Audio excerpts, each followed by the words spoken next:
Elisabeth Born Frantziar lehen ministroak ez du atzera egiteko asmorik. Urtarrilaren 30ean Frantziar Asamblea Nazionaleko gizarte gaien batzordean iraganda erretreten erreformaren idazkiaren lehen eztabaida eta atarikoan Bornek irrati batean adierazi du sistemaren oreka bermatzeko erretreta 64 urtera handitzeko plana negoziazioa dela. Adierazpen horiek joan den urtarrilaren 19an Frantziar estatu osoan burutu ziren mobilizazio azkarren ondotik eta urtarrilaren 31an gaurko iragarria den bigarren greba egunaren atarian egin ditu frantziar agintariak.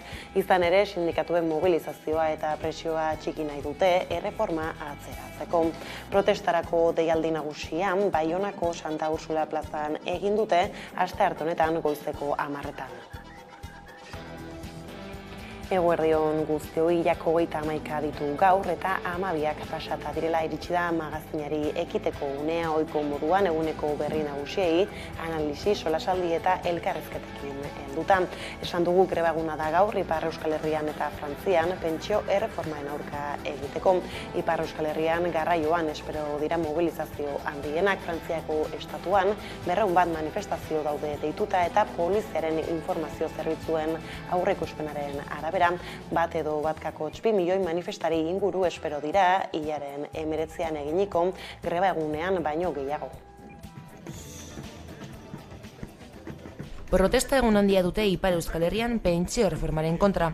Astelehenean Frantziako Asambleara heldu zen egitasmoa eta Elisabeth Borne lehen ministroak esan du erretiro hartzeko gutxieneko adina 64 urtera igotzeko plana negoziazina dela. Izan ere, besteak beste, erretirorako eskubidea 62 urtetik 64 urtera igotzea eta pentsio osoa jasotzeko 43 urte kotizatzea proposatu du Parisko gobernuak. Pentsio erreformaren aurka egiteko protestak abiatu zituzten duela aste batzuk eta gaurkoa bigarren protesta bateratua da.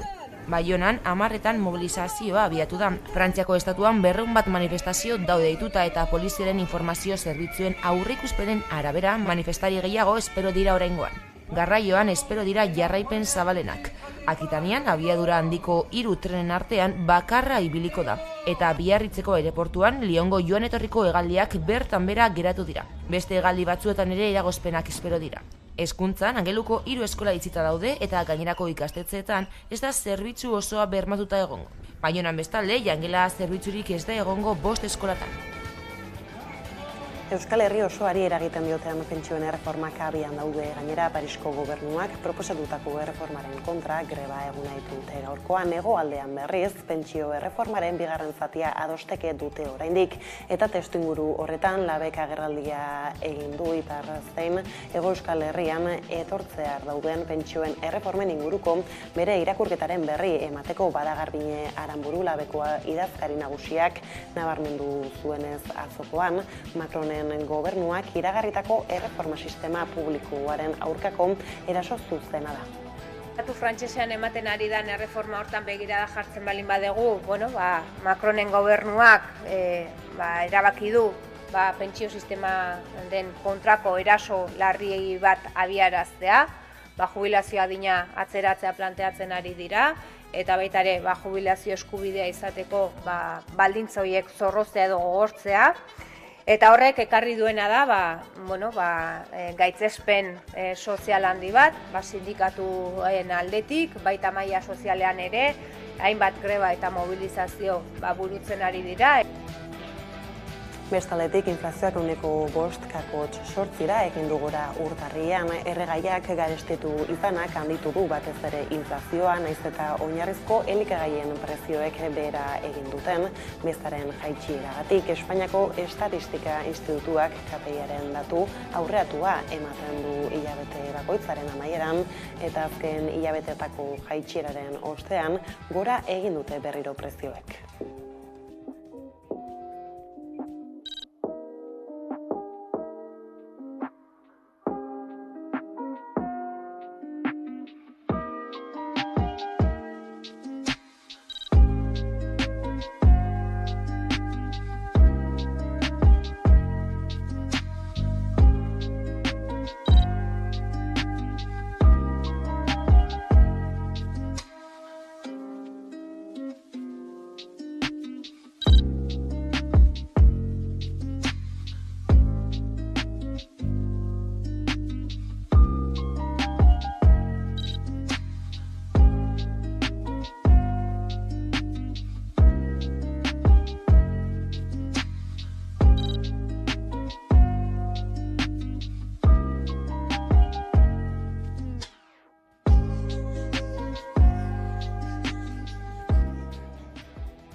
Laster helduko diogu berriz datu ekonomiko hauei, baina orain salto egingo dugu lan gatazketara. Izan ere askatze bidean da Bizkaiko metalgintzako lan hitzarmeneko negoziazioaren korapiloa Aiara de Urretak azalduko dugu. Bizkaiko metalgintzako gatazkan soka askatuko dela dirudi. Jaurlaritzak proposamen berria jarri du mahai gainean eta gehiengo sindikalak asambleara eramango du proposamena. Patronaleko federazio batzordeak ere aztertuko du. Ostiralerako erabakia hartuta egongo da. Beraz, aste bukaeran ikusiko da Bizkaiko metalgintzan akordioa lortzen duten edo ez. Gehiengo sindikalak adierazi duenez aurrera pausoak daude eskaintzan. Bueno, bai, hori da, guretzat garrantzitsuena dena da, hitzarmen bat negoziatzen denea, hitzarmen horrek balio behar du langileen lan baldintzak hobetzen joateko, eta hori da lortu duguna. Ez dago ezta atzera pausu bat ere, daude 15% igoerak eta oso garrantzitsua dena, eta guk aldarrikatzen genuena zen ere, modu batean edo bestean formulak egon behar zirela, KPIa bermatzeko, eta hori klausula bat dago, errebisio horrekin, lanaldian mugimenduak egon dira, subrogazioa handitzen da, lizentzietan ere hobekuntzak daude, orduan, zentzu horretan gu baloratu duguna izan da, baldintzetan gaudela proposamen horrekin langileen gana joateko galdetzera. Urtebete baino gehiago daramatzate lan hitzarmena negoziatzen, eta urratsak borrokari esker izan direla argi dute sindikatuek. Lortutako aurrerapen horiek argi eta garbi dakigu, eta la defendatzen dugu egindako borrokari esker eta 11 greba egunei esker izan dela. Elaen ustez berriz, proposamena ez da nahikoa. Hala ez du baieztatu asambleara eramango duenik. Hori bai, sindikatuko kideen artean hitz egingo dutela proposamenaren inguruan. Ikusiko dugu zelan antolatzen garen, guk eduki buruz argi daukagu ez dela nahikoa, eta hortik aurrera ikusi beharko da, beste aldeak, beste patrona, beste sindikatu zelan baloratzen duten, eta hortik horrean ere kokatu beharko gara, eta egon beharko gara guri jendearekin. Edonola ere, ostiralera arte itxaron beharko da jakiteko lan gatazkaren bukaera ekarriko duen eskaintzak ala ez. Esan dugu lehenago nola inflazioak 5,8% egin duen gora urtarrian erregaiak garestitu izanak handitu du batez ere inflazioa, nahiz eta oinarrizko elikagaien prezioek behera egin duten bezaren jaitsieragatik. Espainiako Estatistika Institutuak KPIaren datu aurreatua ematen du hilabete bakoitzaren amairan eta azken hilabetetako jaitsieraren ostean gora egin dute berriro prezioek azken 5 hilabetetan bera egin du hain zuzen ere KPIak, baina urtea hastarekin batera gora egin du berriro 2021 amaieran eta 2022 hasieran erregaien prezioak asko handitu ziren eta horri aurre egiteko Espainiako gobernuak litroko 20 zentimoko deskontua ezarri zuen abenduaren 31 arte. Ordutik garraiolariek dute bakarrik deskontua eta autoaren depositoa betetzea garestitu izanak eragin du batez ere inflazioa igotzea. Ineren arabera gauzak horrela azken inflazio datuak izpide. Niko Kuenka ekonomista dugu kameraren beste aldean. Eguerdion, Niko. Bai, eguerdion. Tira, aipatutako tiraka, iraietik abendura bera egin du KPIak Hego Euskal Herrian, Azpiazu sailburuak berak esaterako prebisio ekonomikoa jaitsi du azken aldiko egorari jarraiki. Hala ere, esan legez, Espainian orotara inflazioak 5,8% egin du gora. Zer iradokitzen digute datu hauek? Azteko eta behin, behin-behiniko datuak dira, hemetik pare bat astera ezagutuko ditugu behin-betiko datuak urtarriari dagokionez. Hor, aldaketa batzuk azpimarratu behar dira, azteko eta behin lehenengo aldiz inflazioa kalkulatzeko orduan, INE, Espainiako Estatistika Institutuak lehenengo aldiz sartu dau bai argindarra eta bai gazaren merkatuko prezio libreak. Badakizue bi merkatu dago zala, regulatua eta librea, oin arte regulatuko merkatuak baino ez ziren aintzat hartzen inflazioa kalkulatzeko orduan, oin sartu dira eta ikusi beharko du da horrek ze punturaino eragiten duen, ezta? Badago beste aldaketa batzuk esan duzuna, urtarrian ez da indarrean egon erregaiak obaritzeko sistema hori, bakarrik garraioari daukate, eta hori somatu egin da. Baina batez ere somatu egin da, urtarria urte berezia izaten da, urtarria barkatu hilabete berezia izaten da, beherapenen efektua dagoelako, merkealdia abendua bukaeran urtarria hasieran hasten delako, eta egia da aurten, eta hori gertzen da inflazioaren datuan, aurten, ez dira aurreko urtean bezalako deskontu potenteak egon, ezta? Deskontuak ez dira hain handiak izan, eta hori somatu da, igazko datuei erreparatuta, beherapenek eragin handi izan zuten inflazioan, aurten beherapen txikiagoak egon direnez, produktuek beherapen txikiagoak izan dituztenez, inflazioa somatu da, ezta? Inflazioak kakotx bat egin du gora, aurreko hilabeteko datuekin konparatuta, baina esanguratsuena da inflazio orokorra eta azpiko inflazioen arteko tarte horia, beti komentatzen dugu azpiko inflazioa dela produktu freskoen eta energiaren prezioak alde batera uzten dituena, ezta? Eta alde hori, arrakala hori gero handiago dara, azken batean azpiko inflazioa 7 ardira igo dalako. Eta hori batez ere somatzen da elikagaien saskian, ezta? Egia da beza kendu zute, beza murriztu zutela hemen produktutan, beza supermurriztua zukaten produktuek 6tik 0ra beza izatera pasatzen ziren, eta beza murriztua zuten produktu jakin batzuk, batez ere olioa, 10tik 5ra jaitsi izan, ezta? Hori, espero esan somatuko zana eta ez da igerri. Ikusi beharko da zergatik ez den igerri. Ez dugu aztu behar, askotan enpresa askok aprobetxatzen dutela urte bukaera prezioak eguneratzeko, eta litekena da, bezanen murrizketa horrek prezioen eguneratze horrekin konpentsatu izan, ezta? Hori izan daiteke gakoa. Bai, inflazioa mantentzen da gitxi gora bera, pixkatego da aurreko jatekin konpatuta, baina kezkagarriena da zantzabarik azpiko inflazioarena. Eta azken egunotan urten dien beste datu batzuei erreparatuta, Euriborraren tasa 3,3 txiruronda 33ko batez bestekora iritsi da, eta 31,5 puntu igo da abendutik. Portzentaje handiena da hau 2008ko abendutik, eta igoerak hipoteketan izango du eragina noski. Balda hau labur azaltzerik ez zeri dagokion eta zer nolako eragina izan dezaken? Bai, egia esateko 2022 hasi genuen interesa negatibotan, inoizko igoerarik maldatsuena ikusi dugu azkenengo urte honetan, baina egia da kurba, da, interes Euriborraren, urtebeteko Euriborraren kurbari erreparatzen bat diogu, esango nuke malda moteltzen hasia dela. Bai, hau da, igoeraren gailurretik gero eta gertuago egongo gaitezkela, hala ere, aurreikuspenak begiratzen baditugu, oindino espero da zertxo bat igotzea, ezta?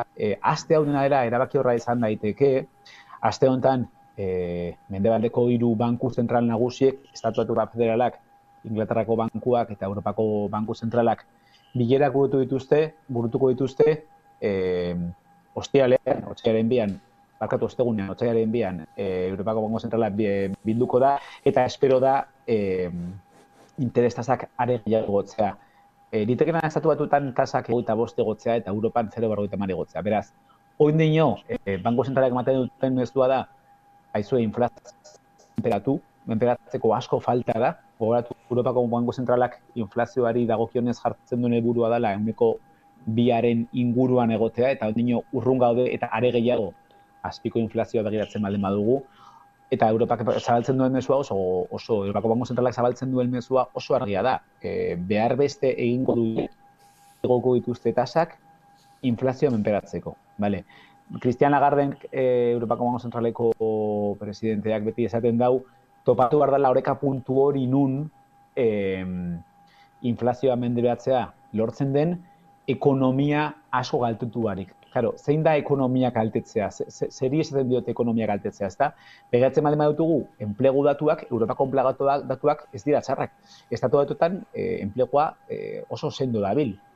Beraz, Europako banku zentralak egiten duen hausnarketa da, ekonomia momentuz ez da asko murriztu, bazegoen atzera egiteko arrisku hori eta ikusi dugu ez duela atzera egin, Espainiak ez dago izan duen hazkundea, nahiko esanguratsua izan da, zuek eman duzu Euskal Autonomia Erkidegoaren datua, ezta?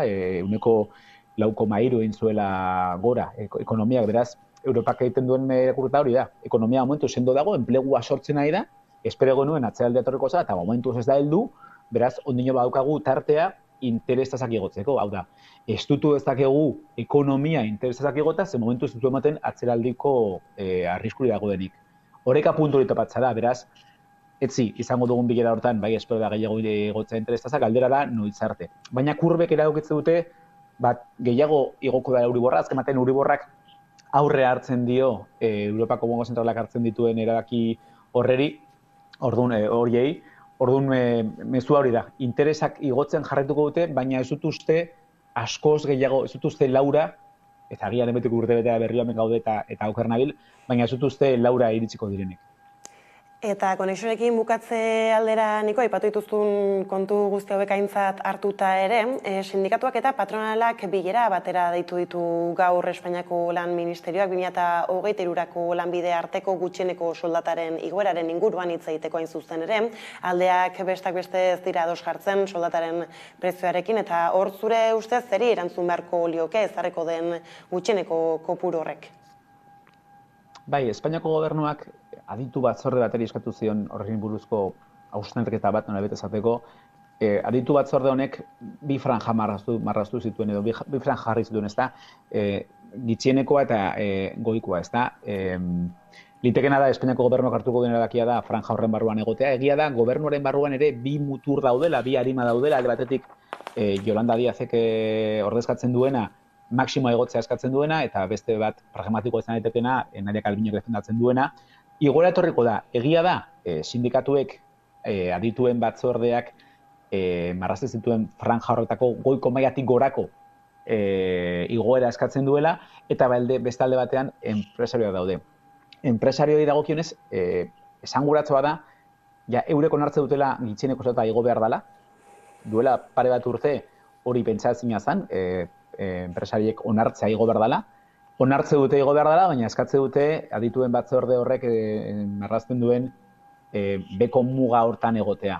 Nik uste dut gobernuak ez duela lortuko ados jartzea patronala eta sindikatuak, eta nik burruka gobernu barruan egongo da, baina nik bai uste dut gobernuak hartuko duen erabakia gehiago hurbilduko dela adituen batzorde horrek markatzen duen goiko muga horretara.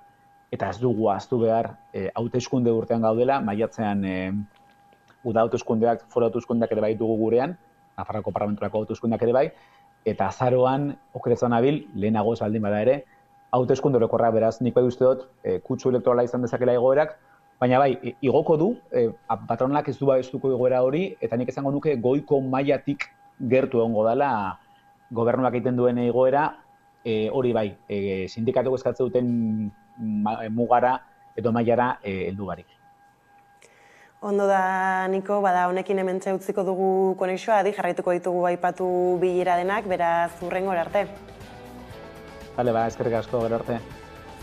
Bueno, eta orain Nafarroara egingo dugu salto, izan ere Nafarrako Volkswagenen etorkizuna marraztuko dituen hauteskunde sindikalak begibistan dira. Otsailaren 16an 5.000 langiletik gora duen lantokiak 31 ordezkari sindikal berri izango ditu. Eta hauxe landabeneko fabrikarentzat bere biziko garrantzia izango duen erabakia da. Izan ere mugikortasunaren paradigma berriarekin abian den auto elektrikoak 30% eskulan gutxiago beharko duela uste da, eta Volkswagen Nafarroako BPG-aren 16% dela kontuan hartuta eragin erraldoia izango luke ekonomian.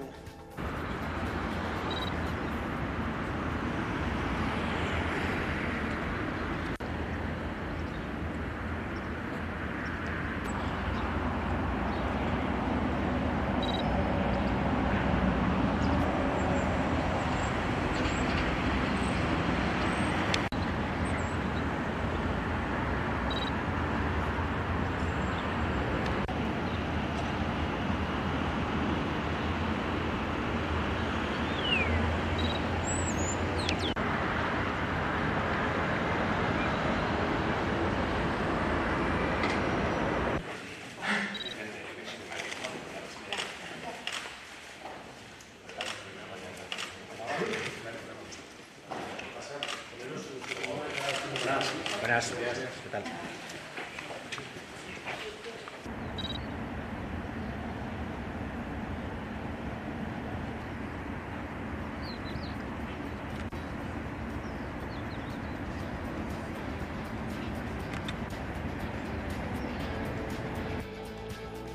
Eta Nafarroan garela, Nafarroko gobernuko osasun departamentuak beste eskaintza bat egin die otsailaren batean greba mugagabea hastekoak diren medikuei. Osasun departamentuko zuzendari nagusi Carlos Artundok, osasun bideko zuzendari kudeatzaile Gregorio Atxutegik eta erakundeko profesionalen zuzendari Pedro Ardaizek agerraldia egin zuten atzo Nafarroko sindikatu medikoari helarazi dioten azken proposamenaren nondik norakoak azaltzeko.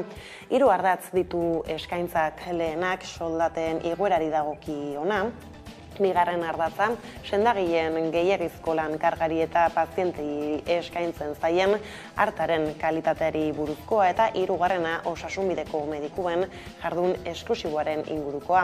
Azken hori da, hain zuzen, berritasun nabarmenetako bat, Santos Indurain kontseilariak eta Maria Txibite lehendakariak orain arte agertutako jarreratik urrunduta, esklusibotasuna erabat kendu ez, ura moldatzaren alde agertu baita osasun departamentua.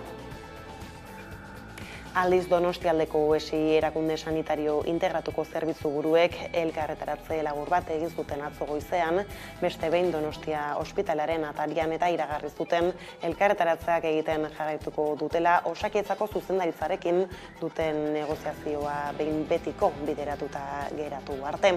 Abenduaren 18an izan zuten bi aldeek azken bilera eta harremana mantendu dute ordutik, baina prozesua itxi gabe dagoela azaldu dio berriari Felix Zubia Donostia ospitaleko ziuko zerbitzu buruak. Hortaz, prozesua itxita eta sinatuta egon artean biltzen jarraituko dute, adierazi dutenez. Osakidetzako zuzendaritzarekin egindako bilkurara 5 eskaera eraman zituzten zerbitzu buruek, Donostialdeko ESIaren erreferentzialtasunari eustea eta onkologikoa ESIan integratzea, profesionalak egonkortzeko neurriak hartzea, zerbitzuetan egiten den lana maiztasunez ebaluatzea, mahai tekniko bat eratzea ESIaren estrategia definitzeko eta zuzendaritzak bertako profesionalak ezagutzea. Orain, bileraren aktarekin batera 5 puntu horietako bakoitzerako landu beharreko neurriak bidali dizkiote zerbitzu buruek zuzendaritzari kronograma batean. Eta gizarte arloko gaiekin gabiltzala, kartoizko kasak eta manta zahar bat askok hori baizik ez daukate termometroek 0 graduren langa gainditzerik ez duten gau hotzei aurre egiteko zaurgarrien artean, zaurgarrienak dira etxe edo aterpe duinik ez dutenak.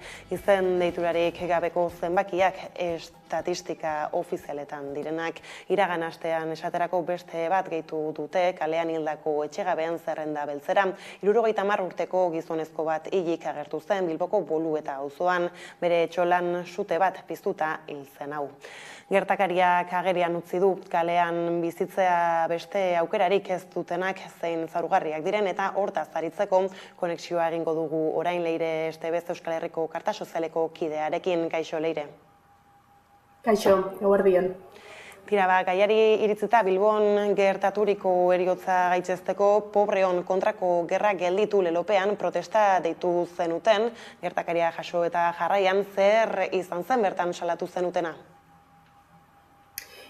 Bai, hain zuzen ere, Euskal Herriko Eskubide Sozialen Kartak eta AZET Etxebizitza Sindikatuarekin batera deitu genuen pasadan astean elkarretaratze hau, guretzako garrantzitsua da, horrelako egoeren aurrean erantzuna ematea eta esan bezala horrelako egoerek adierazten dutena da izebergaren punta, esan nahi dut zuk lehen aipatu duzun bezala, kalean bizi diren pertsonak dira zaurgarrienen artean zaurgarrienak, nik uste dut garrantzitsua daukagula aipatzea sistema kapitalista honen baitan etxegabe dauden pertsonak direla, prekaritate egoera horren barruan prekarioen daudenak, sistema kapitalista honek hain zuzen ere behar du, pobretze horretaz beste batzuk aberastasuna bilatzeko eta onartezina da, 100 pertsona dauzkagu Euskal Herrian kalean bizitzen eta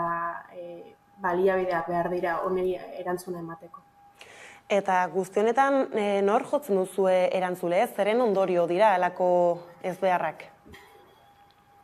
Bai, guk esaten duguna da, bai, aterpetxeak behar dira eta neguko garai hauetan onartezina da inor kalean egotea, baina sakoneko arazoa beste bada, guretzako noski jarri behar dira baliabideak ekiditeko horrelako heriotzak ekidin daitezke, inondik inora ezin dugu permititu inor kalean bizitzen egotea, eta aldi berean ere aterpetxe bat ez da, etxe bizitza alternatiba duin bat. Aterpetxe bat izan daiteke momentu puntual batean kalean hotzez esiltzeko baliabide bat. Guretzako sakonean dagoen arazoa etxe bizitza politikak dira, eta garbi daukagu honen erantzukizuna, kasu honetan guk elkarretaratza ditu genuen Bilboko udaletxearen aurrean, ikusten dugulako Bilbon erantzukizuna edo interpelatzeko eragile zuzena Bilboko udaletxea kasu horretan zala, baina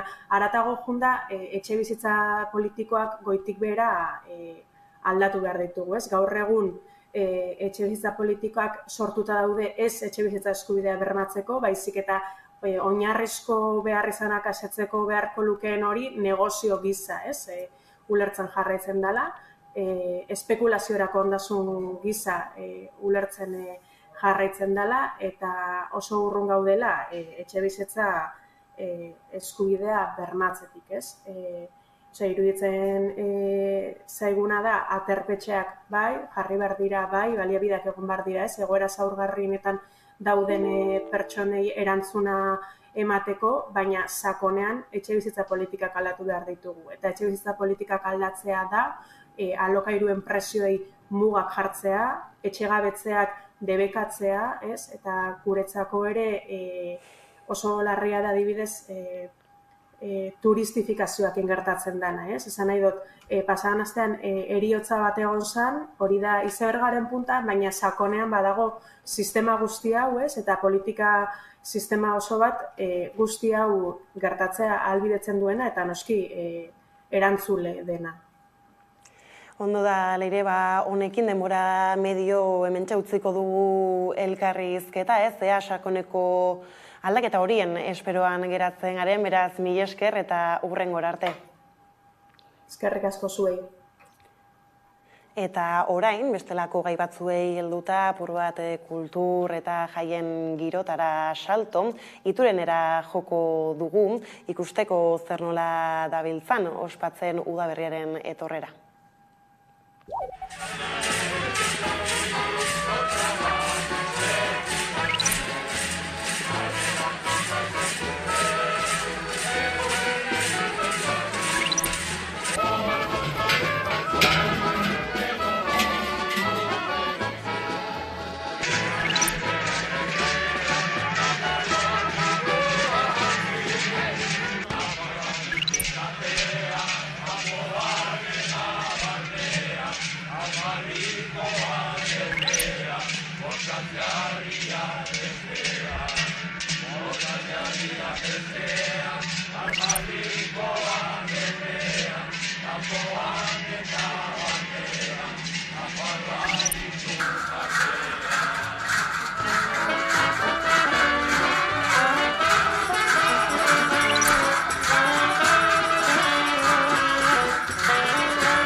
Iturengo inauteriekin ordu bata iristea dela hemen utziko dugu gaurko albisteen errepasoa eguneko elkarrizketa nagusiari bide emateko. Gaurkoan Maialen Iriarte Euskal Herria Bilduk legebiltzarrean duen bozera mailea eta atozen hauteskundetara begira Gipuzkoako aldun nagusi izateko hautagaia izango dugu gonbiatu nagusi gisa, beraz ez zaitezte pantailaren beste aldetik mugitu, laster gara eta bueltan hori bai adi jarraian Bizkipoza elkartaren nondik norakoei.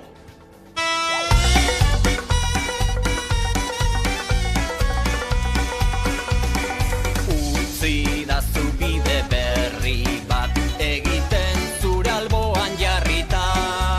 Bizkipoza elkartea bea da gaur egun 35 elkartez osatutako elkarte bat. Elkarte guztiak dira izaera bereziko gaiak lantzen dituztenak eta oraindik ere betegabeko eskubideak ere badituzten elkarteak eta haur eta familiek osatutakoak. Denok elkartuta gaude dugu elkarrekin guztiontzat beharko luken herri inklusibo bat eraikitzen ari gehala euskiratikan eta euskarak.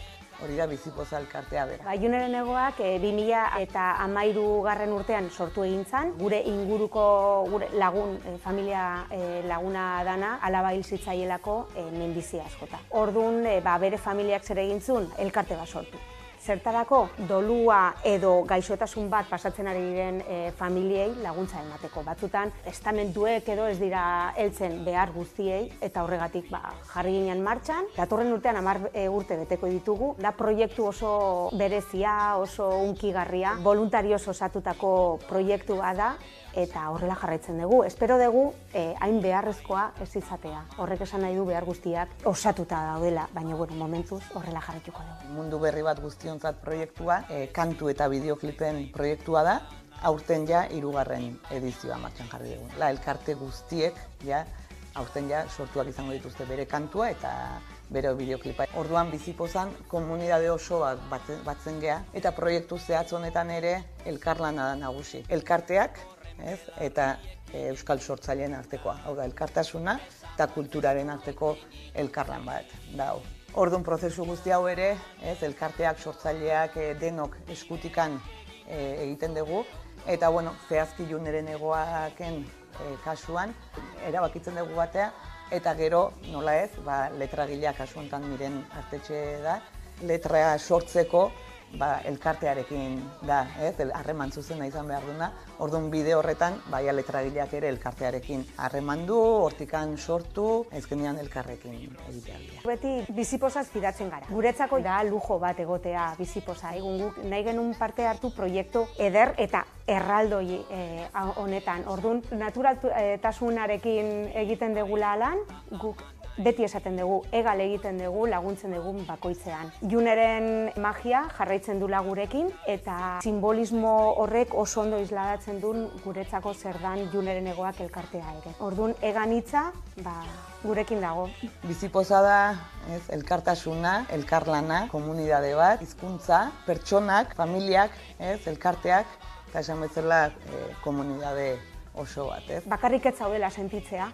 Gure leloa da, Eduardo Galeanoren hitz bat. Jende txiki askok, leku txikietan, gauza txikiak egiten, mundu alda dezaketa. Uste dut, Bizipozan gaudeno guztiok, daukagula sentimendu hori edo ardatza edo helburua. Eta nik ere pentsatzen dut, gauza txikiekin aldaketa handiak egin daitezkela. Eta hori gure esku dagoela, nola baita esateko.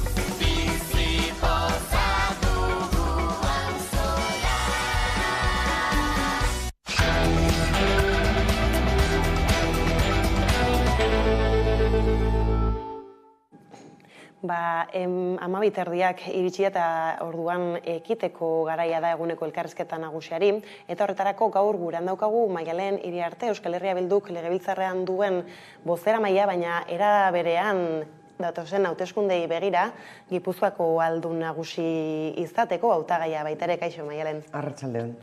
Tira, aipatu ditugu bi kontu hauek, beraz biei erreparatu beharko diogu gaurko elkarrizketan. Lehendabizi legebiltzarretik hasiko gara, ondo iruditzen bazaizu. Eta hor tira, iragan astean egin zenuten legebiltzarkideek bilera, aurtengo erronkak markatzeko, eta, proposamenez ere hitz egiteko, eta hor bestak beste Osakidetza jarri zenuten mugarri nagusi gisara, zergaitik? Ikusi besterik ez dago, anbulategi batera joaten balin bazera, zein den egoera eta pazienteak nolako egoerak jasan behar izaten dituzten medikuarenera iristeko. Ikusi beharrik edo aipatu beharrik ez dago, zer nolako zailtasunak dauden momentu honetan medikuari telefonoz deitu eta erantzun diezazun edo urgentzietara joaten bazera.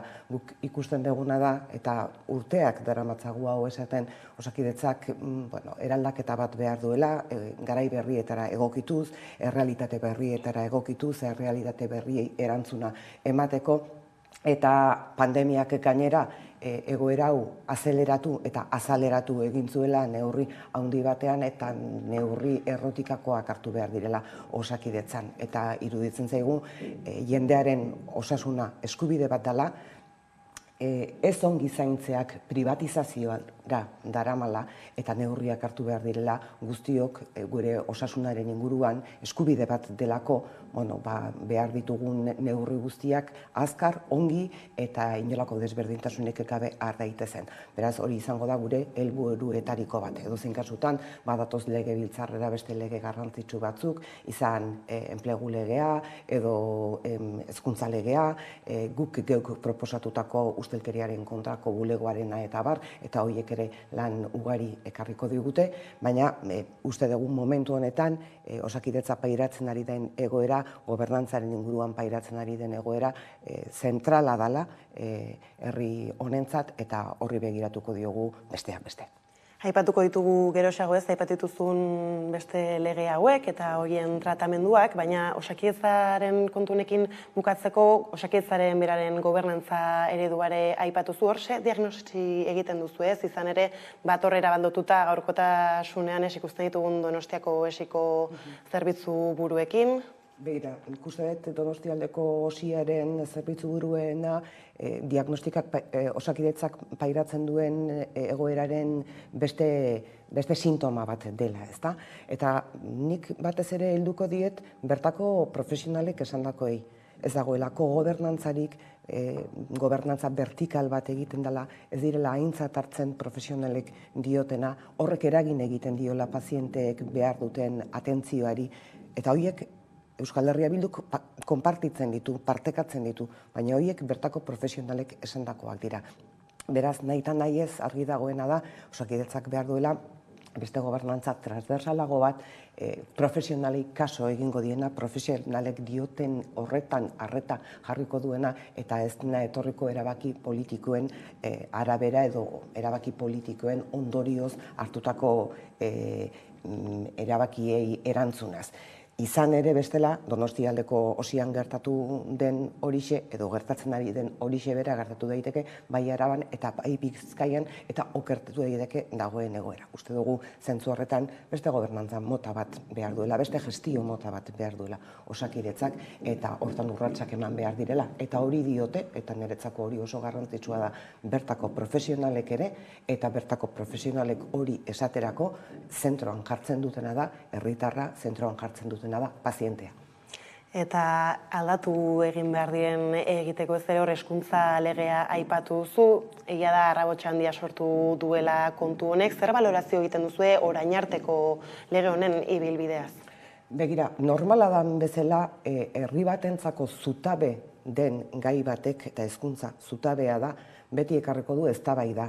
Eta nik uste dut eztabaida hori ulertu behar dugula oso era sanoan eta gainera erakusten duela herritarrak ere inplikatuta sentitzen direla eta herritarrei ere inporta zaiela gizarte baten zutabe den tamainan hezkuntza. Herri honetan orain baino lehenago sortu dira mina handiak hezkuntzaren inguruan eta edozein kasutan Euskal Herria Bilduk argi izan duena da oso momentu jakin bat bizi dugula, agortua dagoela momentu honetan gure inguruko Euskal Herriko hezkuntza sistema oro har, eta guk ere erantzun bat eman behar geniola Euskal Herria Bildutik egoera honi guztiari. Horregatik aurkeztu genuen Euskal Eskola Publiko burujabe baterantzko gure proiektua. Hori nola deklinatu da Araba, Bizkaia eta Gipuzkoan Euskal Autonomia Erkidegoan hezkuntza itun bat egin genuen, gure ustez garrantzitsua zena, eta zergatik da garrantzitsua, iruditzen zaigulako aurrera urrats oso nabarmenak emango direla eskola publikoa hobetzeko eta garatzeko eta lehenesteko, garrantzitsua izango dela euskerak bere tokia izan dezan eta beraien ikasturteak amaitutakoan bertatik ateratzen diren ikasleek euskara maila egokia izateko, segregazioari aurre egiten zaiolako, badilako instrumentu batzuk hain zuzen ere orain arteko akatsak gainditzeko balio izango dutenak. Orain legea idazten ari dira, eta gero legebiltzarrera etorriko da, eta legebiltzarrean iritsiko da lege hori eztabaidatzeko momentua. Guk berme egingo dugu, itunean jasozana legera etor dadin, eta zentzu horretan Euskal Herria Bildu berme bat izango da. Itun horretan jasozena legera iristea izango da gure nahia, eta izango da guk egingo dugun lana hori horrela gertatu dadin. Gero hor beste erronken artean ere, bada klima larrialdia, transizio energetikoa hor kokatu daitek ere, eta hor besteak beste Arantxa Tapiaren saiak, egunero ematen ditu berriak, azken aldian behintzat, batez ere eolikoen eta halako proiektuekin lotuta hor bada ingurumen plan bat onartu behar dena, baina hala ere, Espainiatik ere lege aldaketarekin baimenak ematen hasiak dira, eta kasik egunero ikusten dugu eolikoen bueltako proiektu berri bat egingo dela. Begira, erronka ekologikoa gai zentrala izango da datozen urte askotan, eta erronka ekologiko ezberdinak dauzkagu. Baina badaukagu klima larrialdi bat beste aldera begiratzen uzten ez diguna eta guztiok interpelatzen gaituena.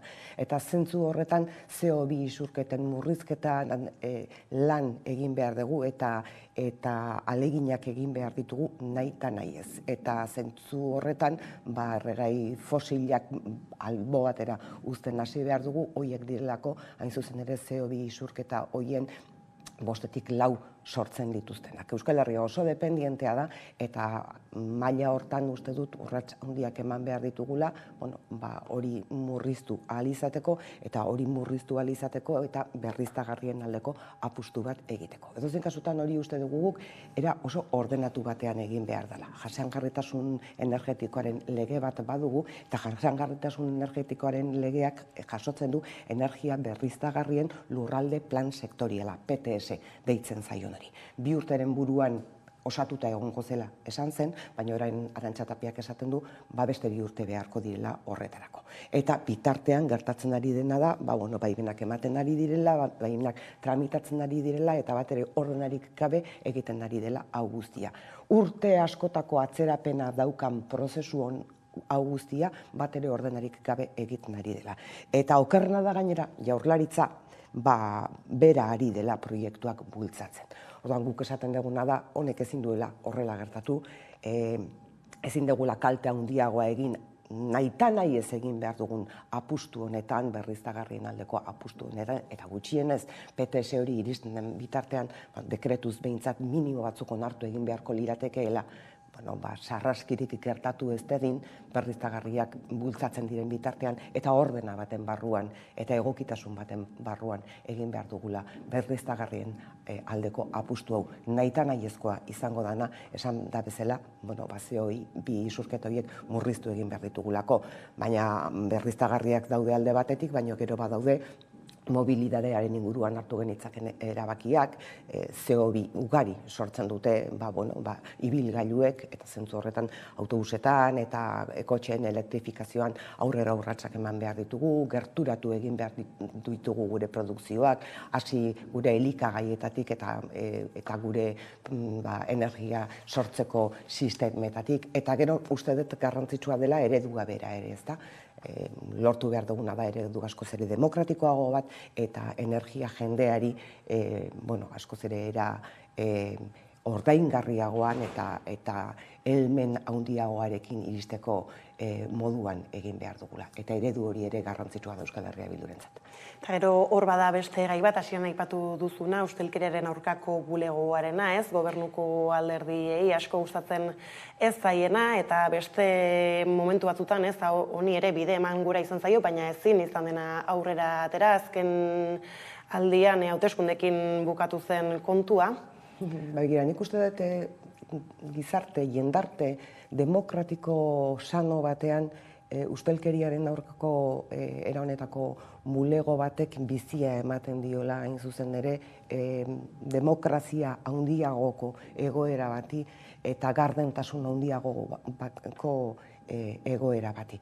Eta zergatik ez dugu horrelako bulego bat izango, orduan hainbeste uko egiteak ekartzen duena da, nolabaiteko susmoa, ez da? Zergatik ez da posible era honetako bulego bat hemen izatea helburua baldin bada ez ustelkeriarik inon egotea. Kontrako erantzunean da ustelkeria badagoelako eta ustelkeriak ikutu egiten dituelako alderdi batzuk ikusten ari garen bezala eta helburua nik uste dut izan behar duela era honetako praktikak ez egoteak eta horretarako eta kontrol hori egiteko uste dugu garrantzitsua dela eta demokratikoki oso sanoa era honetako bulego bat martxan jartzea. Eta hitzein dugu legebiltzarreko hainbat kontu ez, beste hainbeste badira, baina Gipuzkoara begira jarri aurretik ez, laizter ere hauteskundeak badatoz, erronka handiak izan ditu Euskal Herria Bilduk legebiltzarraren barruan. Zer balorazio egiten duzu ez, alderdiaren ibilbide honetaz eta nola egin aurre erronka potolo horiei? Azken legealdi honetan gehiengo absoluto baten aurreko lehenengo oposizioko indarra izan gera, ezta? Edo zein kasuan uste dut, urrats esanguratsuak eta gai esanguratsuak eraman ditugula legebiltzarrera. Ukrainiako gerrak sortu zitzaken ondorioi buruzko plenu monografikoa Euskal Herria Bilduk eraman zuen, edo gaur egun dugun erronka handienetariko bat demografia eta demografiak dituen implikazio horiek guztiak aztertzeko emanzipazioa, etxebizitza eta abar aztertzeko plenu monografikoa Euskal Herria Bilduk eraman zuen legebiltzarrera. Horretaz aparte, iaz aurrekontu batzuk ere akordatu genituen eta uste genuen gainera haiek izan zitezkela inflexio puntu bat hemendik aurrera herri gisara edo herri honen zati gisara ditugun erronkei aurre egiteko. Horregatik besteak beste Osakidetzarako 30 milioi jarri genituen, pentsatzen genuelako inflexio puntu bat izan zitekeela Osakidetzak eman behar dituen eta lehen aipatu dizkizudan aldaketa horiek guztiak eman ahal izateko.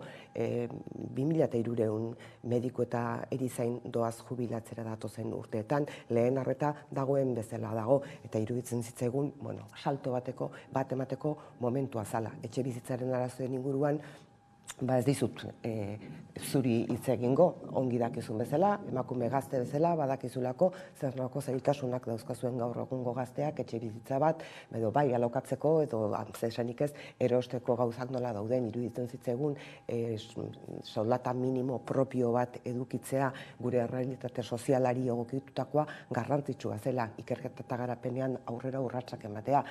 Mangenitun urrats batzuk etxe gabe bizi diren pertsonentzat 8 milioi euroko inbertsio bat egin genuen sekula Europan proportzioan egin ez dana. Beraz, hor akordio bat gauzatzea ere eta akordio bidean jartzea, gauza batzuk gero ez dira bete, baina akordio bidean jartzea iruditzen zait garrantzitsua dela, besteak beste aurrez aurre guk gehiengo absoluto bat izan degulako. Edozein kasutan, lehengo egunean, datozen hilabeteetarako gure plana aurkeztu nuenean esan nuen bezala, garai konplexuak dauzkagu eskuartean, erronka handiak dauzkagu herri gisara eta Euskal Herria Bilduk ardura handiz jokatuko du eskuartean ditugun gai guztiekin. Gu kolaboraziorako, kooperaziorako prest gaude, baina kooperaziorako beste gobernantza eredu batzuk eman behar dira. Eta ez du izan behar konsulta egiten dela, elkarrekin lan egiten dugula ditugun erronkei aurre egiteko baizik. Eta erronkez, orain Gipuzkoako makila eskuratzeko lehian ere, bazaude, zelan aurkitzen zara erronka berri honen aurrean? Begira, esango dizut Euskal Herria Bildura etorri nintzanean bezalaxe, ilusio handiz eta ambizioz begiratzen dio dela daukadan erronkari. Iruditzen zait Gipuzkoak jauzi bat eman dezakeela, eta jauzi hori emateko Euskal Herria Bilduk eskuartean dituen proposamenak garrantzitsuak izango direla. Atzo bertan aurkeztu genuen geure konferentzia municipalista, hor 5 erronka markatu genituen, erronka soziala edo esango genduke, zaintzen erronka, berdintasunaren erronka, gobernantza demokratikoaren erronka etordakizkigukeen mugimendu autoritarioen artean, eta euskara eta kulturaren erronka digitalizazioaren garaian, ezta? Horiek guztiak aztertuko ditugu konferentzia municipalista horretan, eta horiek gero herri bakoitzean erabatera edo bestera deklinatuko dira, eta lurraldetik nik ere uste dut horiek direla guretzako oso hildo garrantzitsuak. Edozein kasutan, Gipuzkoari begiratzen balin badiot zehazki, ni arduratuta nago, eta Euskal Herria Bildu arduratuta dago, industriaren egoerarekin adibidez, ezta? Industria oso garrantzitsua izan da Gipuzkoan, oso herrialde industriala izan da, eta Eustatun datuen arabera 2019 urtetik 14.000 bat lanpostu galdu dira, barne produktu produktu gordinarekiko daukan harremanean ere behera egin du, eta uste dut hor nolabaiteko aurrera urratsak eman behar ditugula, industriak gainera, lehen aipatu dugun krisi klimatikoaren aurrean eta ditugun erronken aurrean izan behar dituen transformazioak kontutan izan da. Zentzu horretan oso garrantzitsua iruditzen zait, ikerketa eta garapenean Gipuzkoan asko egin izan da, enpresa horien inguruan eta unibertsitatean inguruan oso jende bultzatzailea egon delako, baina Europako bataz besteko horretara, 3 horretara iristeko alegin egin behar dugula, oraindik 2,5 gaude, eta uste dut alegin egin behar dugula, enplegu kalitatezkoa sortu izan du Gipuzkoako enpresak, eta zentzu horretan bultzada bat eman behar diogula, aipatu dizkizudan 5 ildo haundi eta garrantzitsu horiek guztiak mahai gainean izango ditugularik. Eta Gipuzkoa gobernatzeko moduez, ereduaz, hor bestak beste adibidez, segunotan ikusi dugu Pasaiarako egin den proposamen handi hori, 162 milioi euro ingurukoa, horren aurrean EH Bilduk esaterako zer nolako proposamenak ditu, udalerrietan, zeren hainbat udalerrietan EH Bilduk ere gobernatu egiten du, eta zer berri dakar horrek? Begira, Pasaiakoari buruz konkretuki esango dizut, iruditu zitzaidela hauteskunde kanpainako ekitaldi bat izan zela, hain zuzen ere Pasaia hainbeste urtetan ahaztua, Pasaia hainbeste promesa egindakoa, Pasaian hainbeste aldiz, hainbeste gauza esan, eta orain kasualidadez atzo inbertsio guzti hauek aurkezteak atentzioa deitu zidan. Edozein kasutan Pasaia eraberritzeko urratsak beti ongi etorriak izango dira. Beste gauza batek ere atentzioa deitu zidan, eta Pasaia Trintxerpealdea oso kolpatuta daude, zaurgarritasuna handia dagoen ingurua da hori,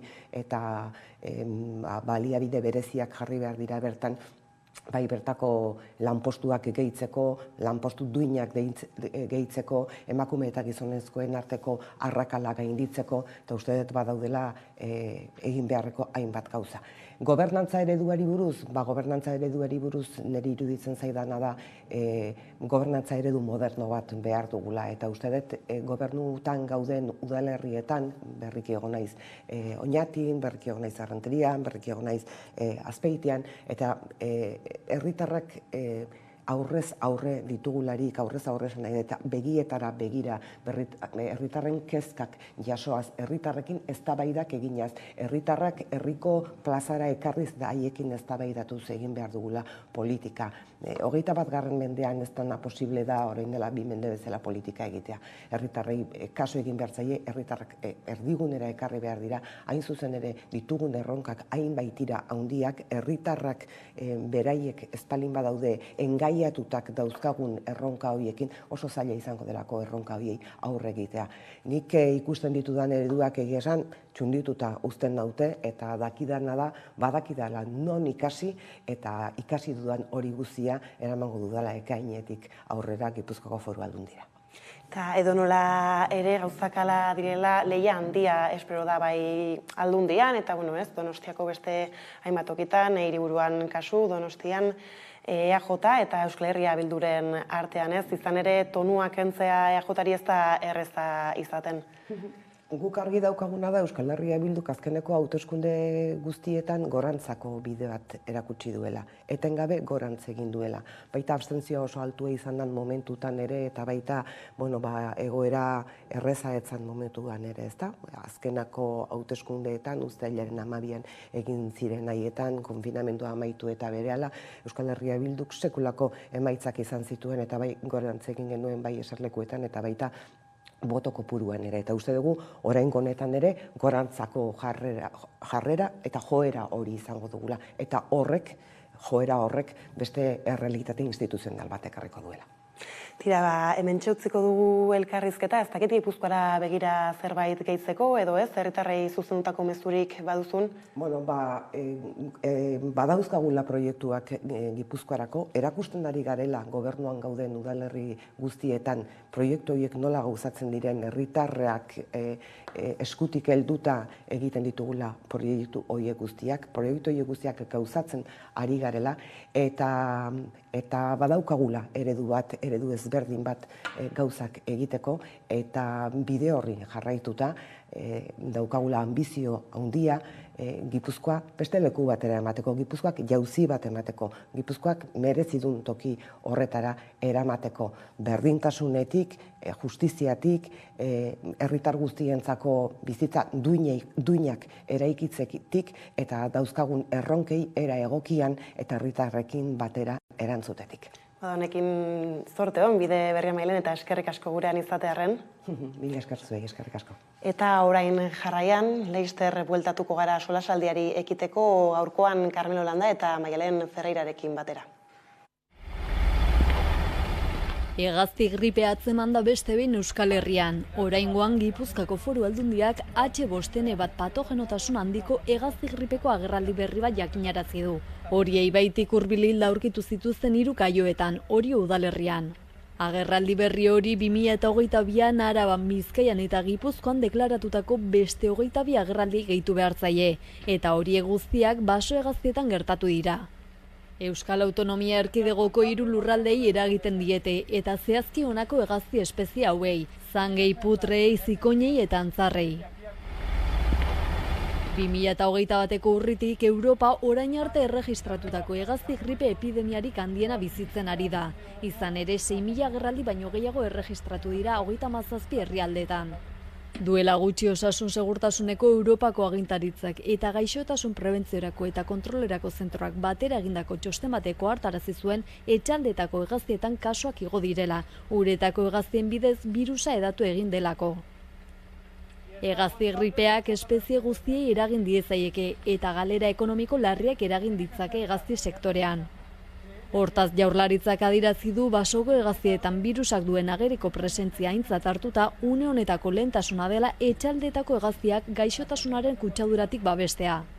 Halaber eta Euskal hegazti sektorarekin lankidetzan birusa garaiz detektatzeko zaintza indartu da, gaixotasuna geldiarazteko baldin eta agerraldi berriak agertzen badira. Gainera gaixotasunari eta susmoa dagoenean jarduteko moduari buruzko informazio materiala eta eskuliburua sortu dira.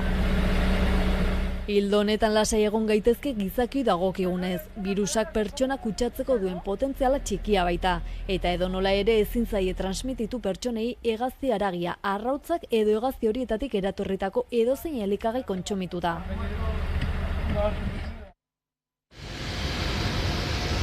Donostiako epaitegi bat Zubietako erraustegia ikertzen ari da inguru giroaren aurkako deliturik egin duen erabakitzeko ingurugiroko fiskaltzak hala eskatuta. Horren ustez erraustegiko jarduna pertsonen osasunarentzako eta ekosistemarentzako arriskutsua baita. Gurasos elkarteak hain justu iragan udan salatu zuen erraustegiaren inguruko gainuren zein lurpekoen baita inguruko lurren kutsadura ere biziki larria zela. Besteak beste metalastunek, diosinek, furanuek eta fenolek eragindakoa. Hori ondorioztatu zen ala nola idom ingeniaritzak eta SGS kontrol entitateak egindako azterketetan.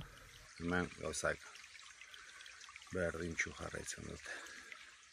Hori ala Gurasos elkarteak Gipuzkoako lurralde fiskaltzaren ezagutzapen jarri zuen Donostiako erraustegitik zetorren material kutsatzeien isuri ageri zela Arkaitzerreka errekastoan.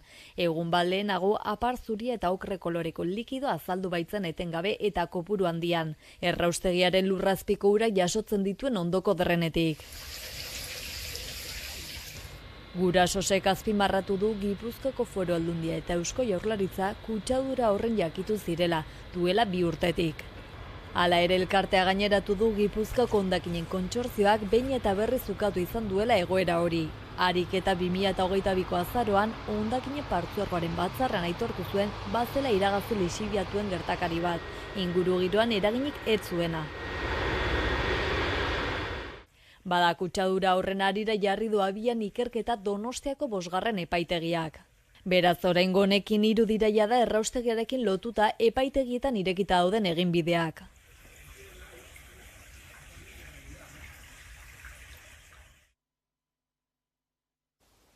Haupa danori, Zugakoan enaz, eta animatu egiten dotzuet ez dira gai gure bideoklipa ikustera.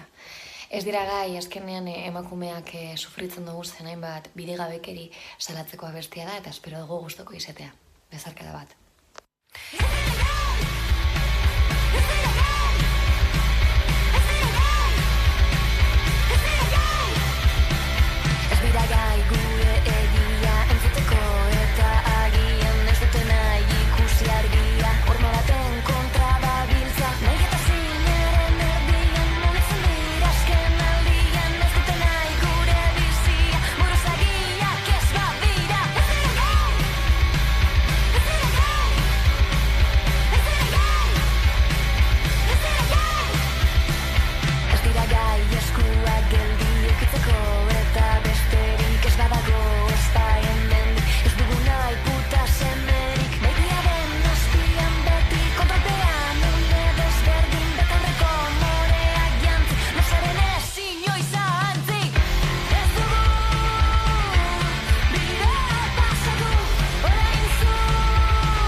Haupi ekipo, nisa zakaren nahi, eta gutxutia aurkeztu ez gara betirako, eta duen azken singela, Lurrikarak album barruen dagoena, eta hori, laguneri, familizeri, benetan maite duen pertsona guztizeri dediketa dagoen abesti beta, eta gure txikitzeko momentu hori bebai, oso lotute duen abestize, eta animeten txutia dan hori, bizten 11 telebista, eta ikusteko programa honetan, bideoklipe, oso bat.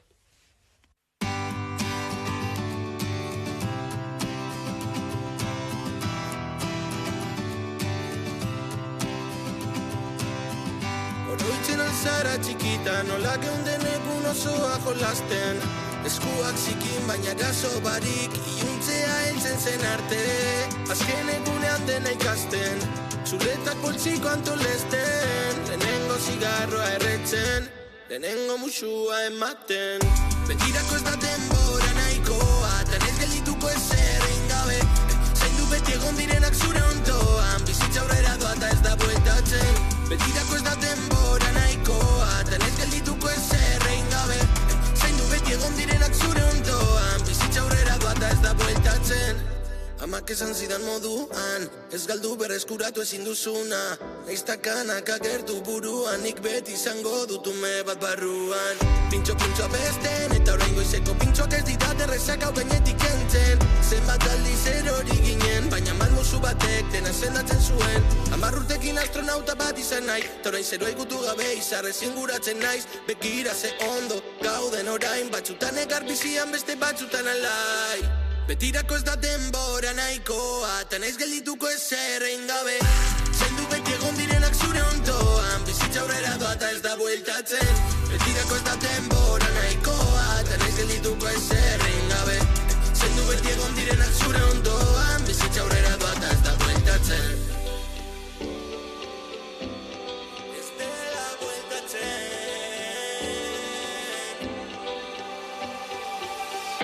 Oroitzen alzara txikita, nola geunden egun osoa jolasten, eskuak zikin baina eraso barik, iuntzea heltzen zen arte, azken egunean dena ikasten, txuletak poltsiko antolesten, lehenengo zigarroa erretzen, lehenengo musua ematen. Betirako ez da denbora nahikoa, eta ez geldituko ezer egin gabe, zaindu beti egon direnak zure ondoan, bizitza aurrera doa eta ez da bueltatzen. Betirako ez da denbora nahikoa, eta ez geldituko ezer egin gabe, zaindu beti egon direnak zure ondoan, bizitza aurrera doa eta ez da bueltatzen. Originaliza esa cara.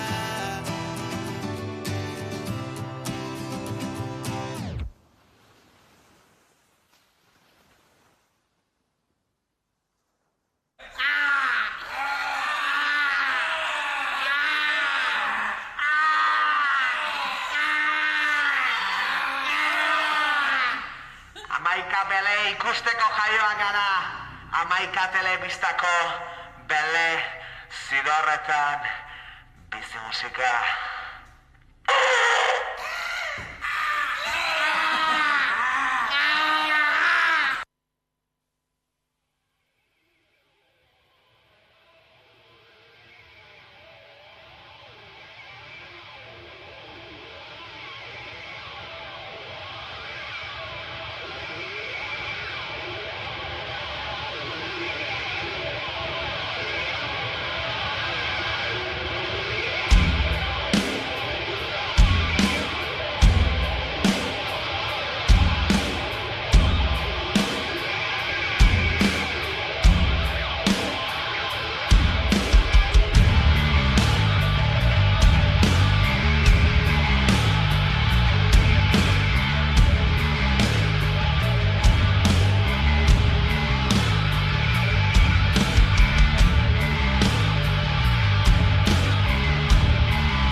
Bizipoza elkartea bea da gaur egun 35 elkartez osatutako elkarte bat. Elkarte guztiak dira, izaera bereziko gaiak lantzen dituztenak eta oraindik ere betegabeko eskubideak ere badituzten elkarteak eta haur eta familiek osatutakoak. Denok elkartuta gaude, dugu elkarrekin, guztiontzat beharko luken herri inklusibo bat, eraikitzen ari gehala euskeratikan eta euskarak.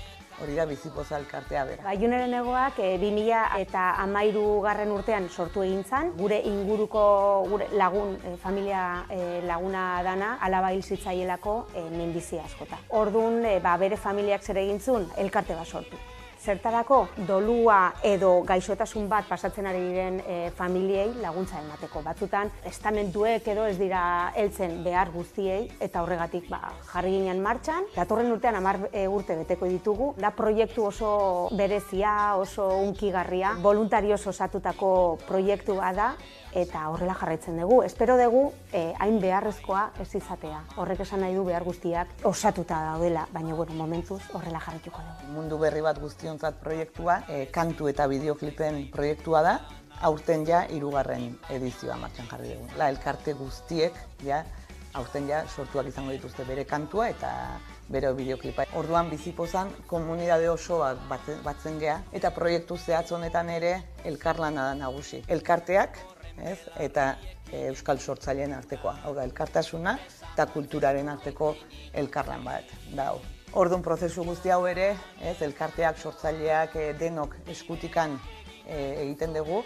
Eta, zehazki Juneren egoaken kasuan, erabakitzen dugu batea, eta gero, nola ez, letragilea kasu honetan miren artetxe da, letra sortzeko elkartearekin da, harreman zuzena izan behar duna. Orduan bide horretan, letragileak ere elkartearekin harreman du, hortikan sortu, ezkenean elkarrekin egitea. Beti Bizipozaz fidatzen gara. Guretzako da lujo bat egotea Bizipoza. Guk nahi genuen parte hartu proiektu eder eta erraldoi honetan. Orduan, naturaltasunarekin egiten degula lan, guk beti esaten dugu, egal egiten dugu, laguntzen dugu bakoitzean. Juneren magia jarraitzen dula gurekin eta simbolismo horrek oso ondo isladatzen duen guretzako zer dan Juneren egoak elkartea ere. Orduan, egan hitza, gurekin dago.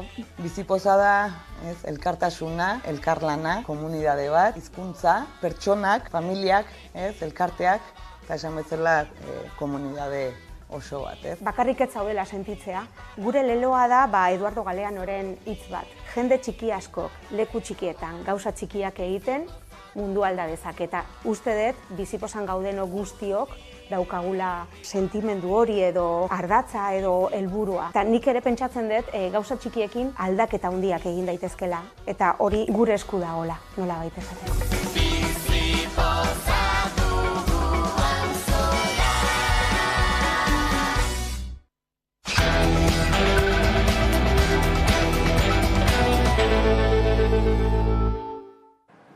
Bada, bueltan gara solasaldiari ekiteko, eta horretarako hemen ditut albo banatan Maialen Freira eta Carmen Holanda, eskerrik asko gurean izatearren. Eta hasteko ekingo diogu baietz legearen moldaketari, nahasmena sortu da berriro ere, batzuk fokua jartzen dute, epaiek berrikusitako zigorretan, baina berariaz ere beste alde batek badio, importantena ez dela zigorraren kontu hori, zer diozu zuek? Niretako garrantzitsuena, ez dakit zigorra den, baizik eta emakumeen babesa, eta emakume horiek babes hori sentitzea.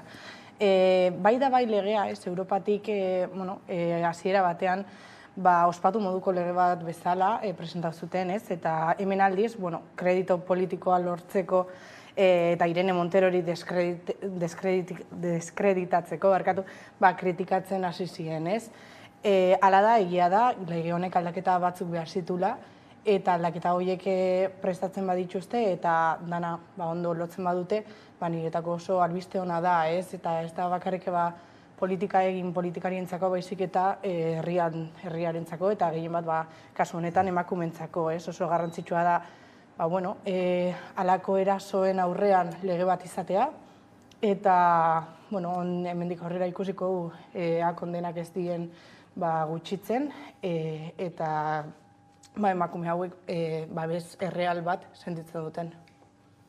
Eta esango zenukete fokua baina bereziki ari dela jartzen legean beran beste behin izan beharrean, ez, agian lege horrek zelako rekorridua eukin dezaken, edo epaitegietan ez nola erabiltzen den lege hori? Hori da, Maialenek ondo esan duen moduan, fokoa jarri behar da emakumeen babesean. Eta horretarako, hain justu, nik uste aurretik, aurrerapauso historiko bat eman dela. Nik uste bakarri baiezkoa da baietz printzipio hori, muina bihurtzea oso zuzena da. Zergatik lehenago emakume biktimak gainera frogatu egin behar zuen intimidazio egon zela, violentzia egon zela, ura, iaia bihurtzen zen biktimaren aurkako epaiketa bat, benetan, interrogatorio bat, eta ez da beti erresa, ez da. Orduan, bakarri baiezkoa da baietza hori, printzipio hori finkatzea, noski garrantzia handia dauka zentzu horretan. Emakumeak salaketa bat egiten du, eta salaketa hori kokatzen da zentroan. Eta horren ondorio sartzen dira neurriak. Hori batetik.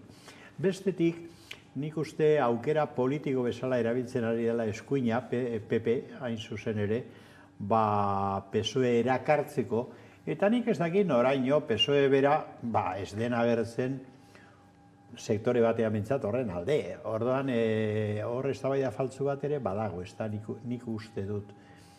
Eta hirugarrenez, eztabaida eramatea publikoki zigorrak gehitzea, gogortzea, gartzela gehiago, eta nik uste dut ez dela akatza dela. Maialenek esan duen eran, hemen arazoa beste bada, ez da gainera da batetik usadio sozialak aldatzea, hau da, soziabilitatea aldatzea, baina gainera emakumea bestea, eta hor protokolak aldatu behar dira. Orain arte emakumea kontrolatu egiten zen, eta hain justu ez da biktima kontrolatu behar dena, kontrolatu behar da erasotzailea, zebera provokatzen ditu berriro ere arazoak, ez da? Orduan protokolo aldaketa bat eman behar da. Badago beste debate bat, kontuz, erabili behar dugunaz, sar gaitezke bide erratu batean, eta da, ea epaileek egin behar duten zigorraren berapen bat, eta bar. Kontua da, zuk lege bat egiten baduzu, eta kaso txartu egin da dago, hori da arazoa, baina lege bat egiten baduzu, eta lege horretan aukera ematen bazaio, edo zein pertsonari zigortua egon arren, arintzeko bere zigorra, hori aplikatu egin behar da, esan edut, hori horrela da printzipio juridiko basiko bat, oinarrizkoa. Hemen gizarte aldaketa ez dugu bide penaletik nagusitu behar. Eta orduan, bide penala, ondo dago, beharrezkoa dalako batzutan, baina bide penala ez da absoluto bat. Da zemat eta gartzela zigor gehiago ez pentsa horregatik arazoa konpontzetik hurbilago gaudele. Orduan, kontuz, ze batzutan, jende aurrera salea, sartzen gara, nahi gabe, eztabaida faltzu batzutan, eta galtzeko diren eztabaidatan. Hori eskuinaren jarrera tipikoa da, zigorra, kartzela, eta gero indultoa aplikatzen dute, ezta? Batez ere beraien bandakoa badira. Bueno, kontuz horrekin. Horra ipatu duzu ez, soek izan dezaken presioa bera ez, zer du azkenan lege honek hauteskunde kutsutik asko agian? Bai, asko, baina, niri harritu nahu ez, lege honek ekarri dauen, Karmelek esan dago munduan, ez, kontzientzia sozial bat, ez, ferozeko sarietan ikusi dugu zenbat, emakume bat eta gizon bat ere erasotua izan direla, biak, eta beste gizon batzuk hasi esaten ez, eurek ez zekitela hori salatu daitekenik. Bob Pop, humorista eta aktorea, ere azaldu da, bera esaten, bera ere biktima bat izan zela, erasotua izan zela, baina ezekiela hori salatu daitekenik, ez? Eta niretako hori da garrantzitsua, erasoak salatu daitezke, eta harritzekoa da, ez? Baina hori egisa da, ez? Eta ez bakarrik emakumeei, baizik eta badaz gizonak erasotzen dituzten beste gizon batzuk, ez? Eta hori bai salatu daiteke. Eta, Karmelok ondo adierazi dago moduan prozesua oso luzea da, eta hori aldatu beharra da, ez? Ni atzo egon nintzen Andrea Vitoria abeslariaren testimonioa entzuten, ez? Eta bera disko bat atara dau, non oso interesetan handia da, nahi badezute elkarrizketatu hemen. Bera disko bat atara dau, non adierazten dau, abestien bidez, bere bortxaketa. Eta bere bortxaketa 8 bider kontau izan behar zuen salaketa egiteko. 8 pertsona ezberdinei eta bizitzen guztia, ez? Eta oso prozeso latza izan zen, eta hori aldatu behar da, ez? Halako gauzak ez gertatzeko. Zenbat eta zenbat aldiz konta behar dozu gauza berbera, ez? Zenbat eta zenbat aldiz frogatu behar dozu bortxatua izan zarela. Horren esan daitek ere egin batean ez, lege honen bueltan sortuen arrabots guztiak ere gaia sozializatzeko eman duela ez, komunikabideetan behintzat foku asko jarri da egia da ez, izan ez dakit ziren 270 bat zigor, moldatuak izan direnak eta bar, baina hala ere ez, zerbaiterako bai balio izan du aldaketa honek.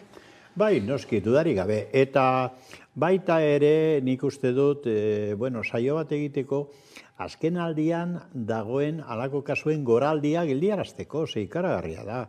Esan edot, uste dut, 10.000 kasu inguru kontabilizatu direla, eta horietatik 4.000 inguru izan dira zigortuak epaitegitan. Hori ere kontuan hartu behar da. Gero 200 piku kasutan revisio eman denean da bar, egundoko eskandaloa montatzen da, baina 4.000 eta piku zigortu izan dira 10.000 kasutik, ez da?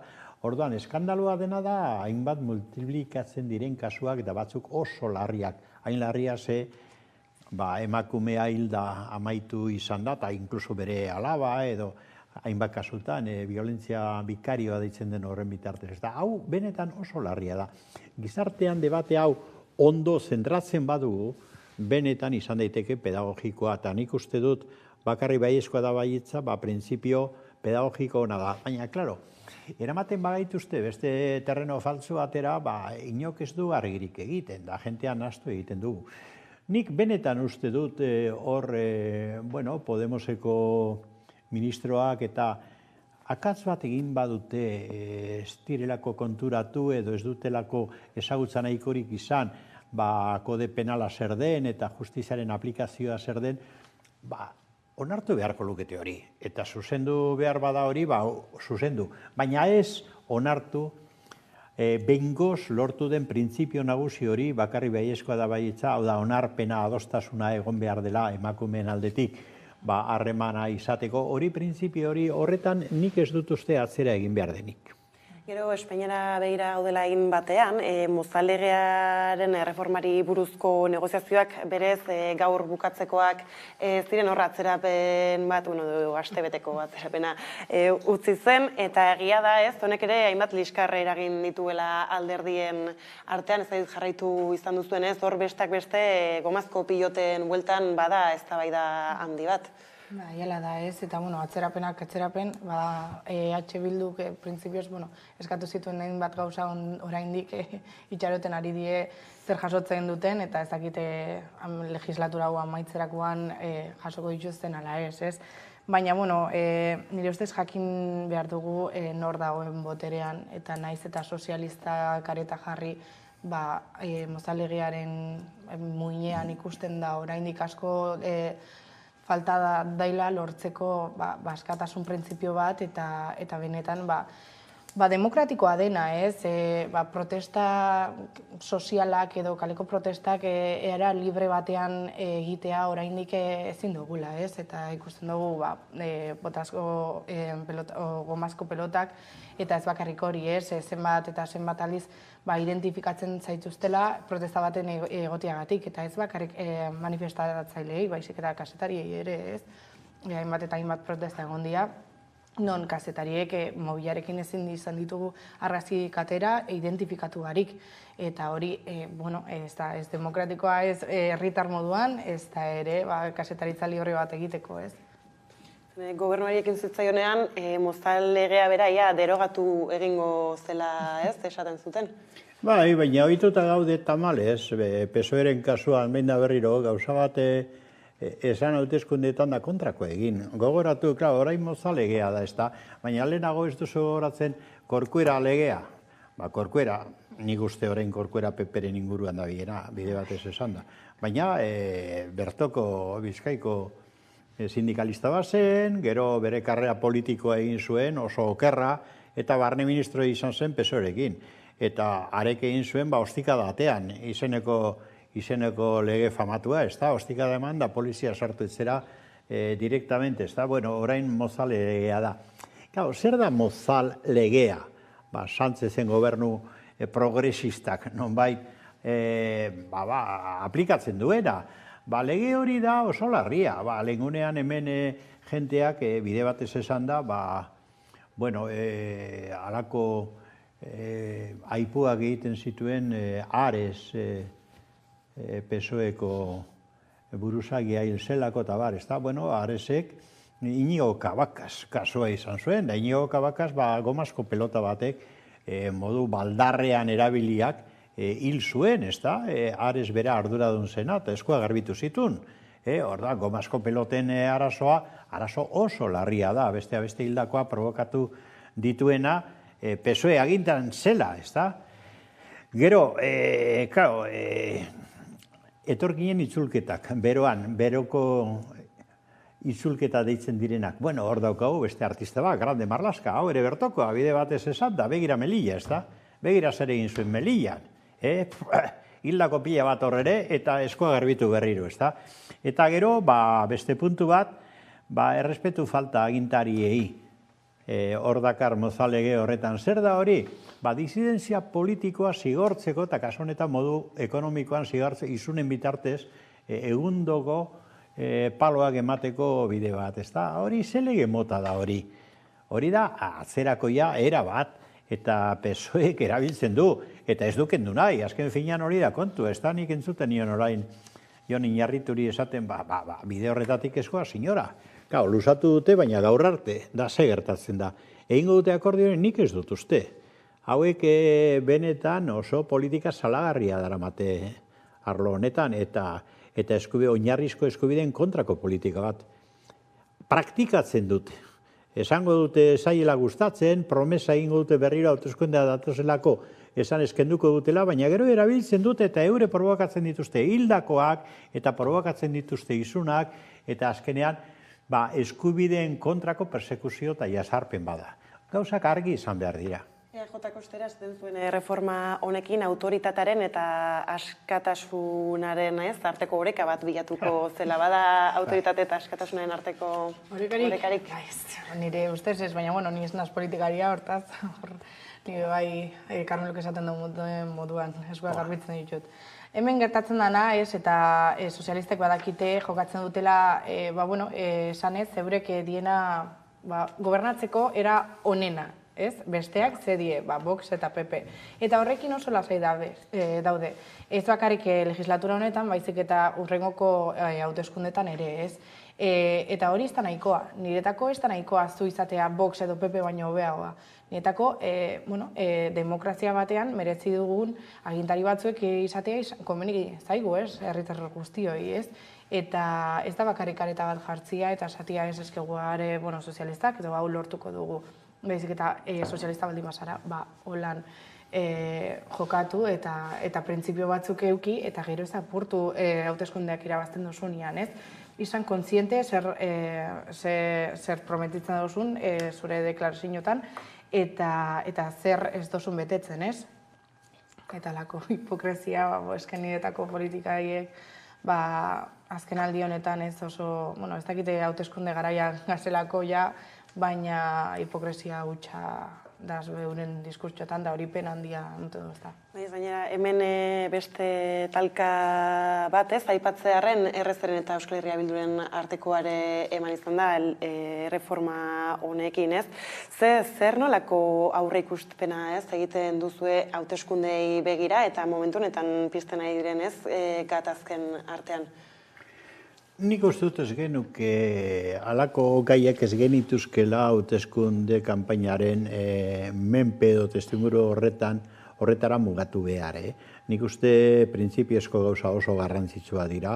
Hemen ez badago askatasunik. Politika egiteko modu libre eta demokratikorik ez badago Hori ez da hauteskunde arazo bat, hori da arazo sakon, estruktural bat, eta gaur bertan, bide batez esan da, orain goizean sententzia bat eman du Europako justizia auzitegiak, oso interesgarria, eta oso gaizki baloratua izan dena, baina hor sententzia horretan, auto horretan, argi eta garbi adierazten dute, estradizioak eta Espainiak egiten dituen eskariei erantzuteko baldintza ezinbestekoa dela, bi elementu dira, bata justizia independentea izatea eta espolitizatua, eta bigarrena persona horien oinarrizko eskubideak ez bortzatzea. Bueno, ikusiko du, orain aukera badugu komentatzeko, baina eske justu Katalunian atzerrian dauden horien guztien, edota Katalunia bertan, barruan,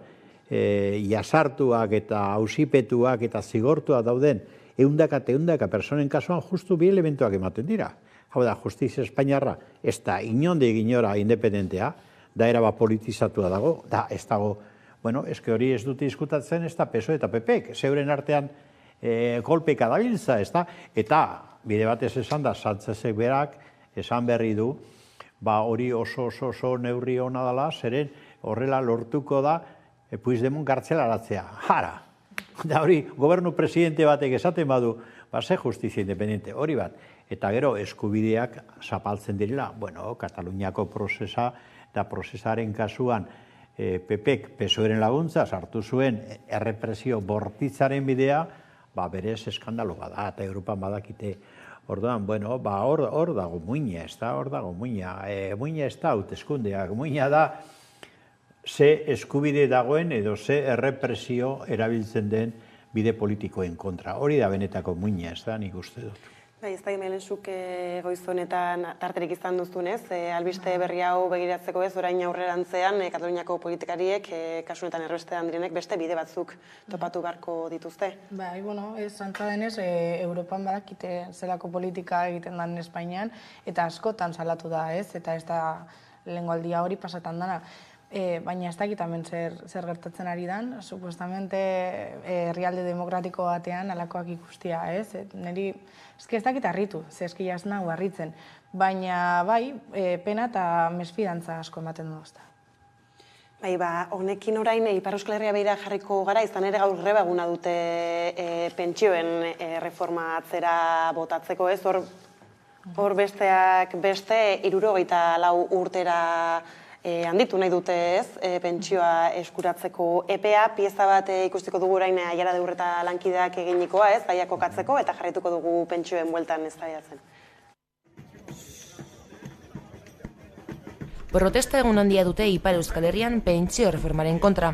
Astelehenean Frantseko Asambleara heldu zen egitasmoa eta Elisabet Borne ministroak esan du erretiro hartzeko gutxieneko adina 74 urtera igotzeko plana negoziaezina dela. Izan ere, besteak beste, erretirorako eskubidea 72 urtetik 74 urtera igotzea eta pentsio osoa jasotzeko 43 urtez kotizatzea proposatu du Parisko gobernuak. Pentsio reformaren aurka egiteko protestak abiatu zituzten duela aste batzuk eta gaurkoa bigarren protesta bateratua da. Baionan, 10etan mobilizazioa abiatu da. Frantziako estatuan 200 manifestazio daude dituta eta poliziaren informazio zerbitzuen aurreikuspenen arabera manifestari gehiago espero dira oraingoan. Garraioan espero dira jarraipen zabalenak. Akitanian, abiadura handiko 3 trenen artean bakarra ibiliko da. Eta Biarritzeko aireportuan Liongo joan etorriko hegaldiak bertan bera geratu dira. Beste hegaldi batzuetan ere eragozpenak espero dira. Hezkuntzan, Angeluko 3 eskola itxita daude eta gainerako ikastetxeetan ez da zerbitzu osoa bermatuta egongo. Baionan bestalde, jangela zerbitzurik ez da egongo 5 eskolatan. Hoxe esan bezala gaur greba eguna da Ipar Euskal Herrian eta Frantzia baita ere, eta badirudi berez gobernuak, Elisabet Borne ministroak berak eta Macronek ez dutela atzera egin nahi euren proposamenarekin. Bai, hori da, eta zuk esan duzu moduan, ez da bakarrik adina 74 urtera igotzea baizik eta zenbat urte eta egongo diesen langile horiek lanian, ez? 40 urte ez banaz ekibokatzen, ez? Eta, niretako hori oso garantzitsua da, ez? Hemen ikusten dugu, ze urtetan gazteok eta ikasi dugun gazteok ze urtetan sartzen garen merkatu laboralean eta zenbat urte egon bigare jubilazio bat irabasteko, eta ez da irabazteaz, baizik eta eskubide bat dalako, baina hori jubilatu ahal izateko, ez? Ni hemen, Frantzia eta Espainian artean konparaketa bat egiten badugu, hemen 67 urtetan, orain, jubilazioa lor dezakete, gu ez dakigu ze urtetan lortuko dezakegun, eta ea lortuko dezakegun jubilazio bat, ez? Baina, ikusten ari da zelan gobernuek eta agintariek ari die, herritarron eta langileon eskubideak urratzen pixkanaka gutxinaka urtean zehar, eta bebai berdina ez, da zelan gauza hauek, albiste hauek jarretzen ditugun, asko posten naz, ez Frantziako herritarrak greba orokor bat egitea edo lortu ahal izatea, hemen ez dakigu noiz egingo dan greba orokorra bat eta zergaitik, baina merezi dala. Zuna ikusten duzu, jarraitu duzu? Bai, jarraitu dut eta jarraitzen ari naiz aspaldi eta oso adierazgarria. Nik esango nuke dela hildo paradigmatiko bat.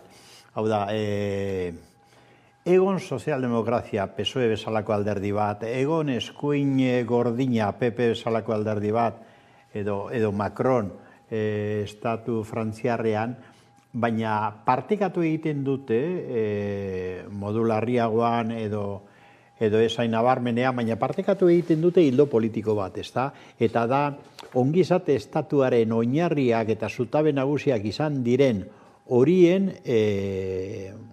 austura, ezta? Progresiboa, dinamitatu egiten ari dira. Eta hau ez dut esateagatik, begira, Frantzian, Mitterrand gobernuan zegoela, 60 urte zen jubilazio adina, 60 urte. Gero esan zuten ez gutxiegi da, beste 2 urte gehitu behar zaizkio, 62.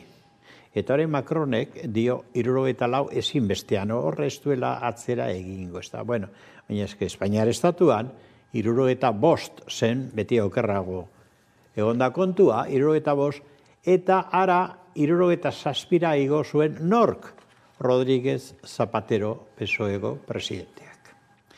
Eta hori, modu, klaro, eskandaloa izan zenez, modu progresiboan garatzeari ekin diote. Momentu honetan, 66 urte eta 2 hilabete da. Eta gorakadoa, 67 llegatu arte. Eta Sánchezen gobernua, ari da hori bera aplikatzen, eta iragartzen gainera, hori egin behar dela batetik. Bestetik, pentsio pribatuak zabaltzen ari dira gobernuetatik bertatik pentsioen privatizazioa, ez da? Hori hola da. Eta 3, hori guztia justifikatu nahian, argudio bakarra ematen dute demografiaren bilakaera. Hau da, gizartean gerota zahar gehiago dago eta gerota gazte gutxiago. Bueno, hau, legitimazio hau faltsua da. Zergatik? Gizartean benetan gertatzen ari dena da bestelako arazo bat. Eta da, lana ez da banatzen, orduan zu jubilazio urtea luzatu egiten baduzu, horrek lapurtu egiten dizkio hainbat lanpostu gazteei. Orduan, lana ez da banatzen eta errentak ez dira banatzen. Are okerrago, orain, hainbesteko krisia omen dagoela eta pensioak hau eta bestea esaten den bitartean, 2020 urtean atzoko datua da, atzo bertan agertu zen, Estatu Espainoletik kapitalen ebazioa, paradisuak deitzen diren, toki horietara 132 igon zen. 132, hau da, aberatzak ultraberatz bihurtzen ari dira, hori batetik, bestetik, zenbat igo dute orain Ukrainako gerra itzakia, defentsarako, hau da, gerra egiteko, hau da, armamenturako partida. Nola mantentzen dute beste parasito eta guztiz anti-herritarra den monarkiaren presupuestoa? Esan nahi dut ez, ben arazoa beste bada, ez da demografia. Demografia ez da arazoa. Da nola banatzen den lana, nola banatzen diren errentak eta nola egiten den aurrekontua, mesedez. Osea, orain sozialdemokrata ditzen direnak, etortzea gugana esaten, arazoa demografia dela, ez. Hori da falsifikazio bat. Halako neurriek nori egiten diote benetan mesede? Mesede eurei, aberatxei. Enpresei. Zan dago moduan, ez? Hemen segatik badago, partida batzuk eta igotzen ari diesenak gerra bategatik. Osa, ulertzen dut, baina defentsako zenbat bie dau defentsak gaur egun. Eta zenbat behar dute pentsioek. ezin da kendu horretatik edo monarkiagatik. Eske hori ni badakit pixkat Espainia mailan utopia badala, monarkiari dirua kentzea. Baina mesedegarria dela, bai, eta ez dakit hemen bakarrik nire ustez pentsioen alde borrokatzen ari dezenak pentsiodunak dira bakarrik, eta nire ustez herritar guztiok egon beharko ginateke protesta horietan, eta benetan merezi dalako.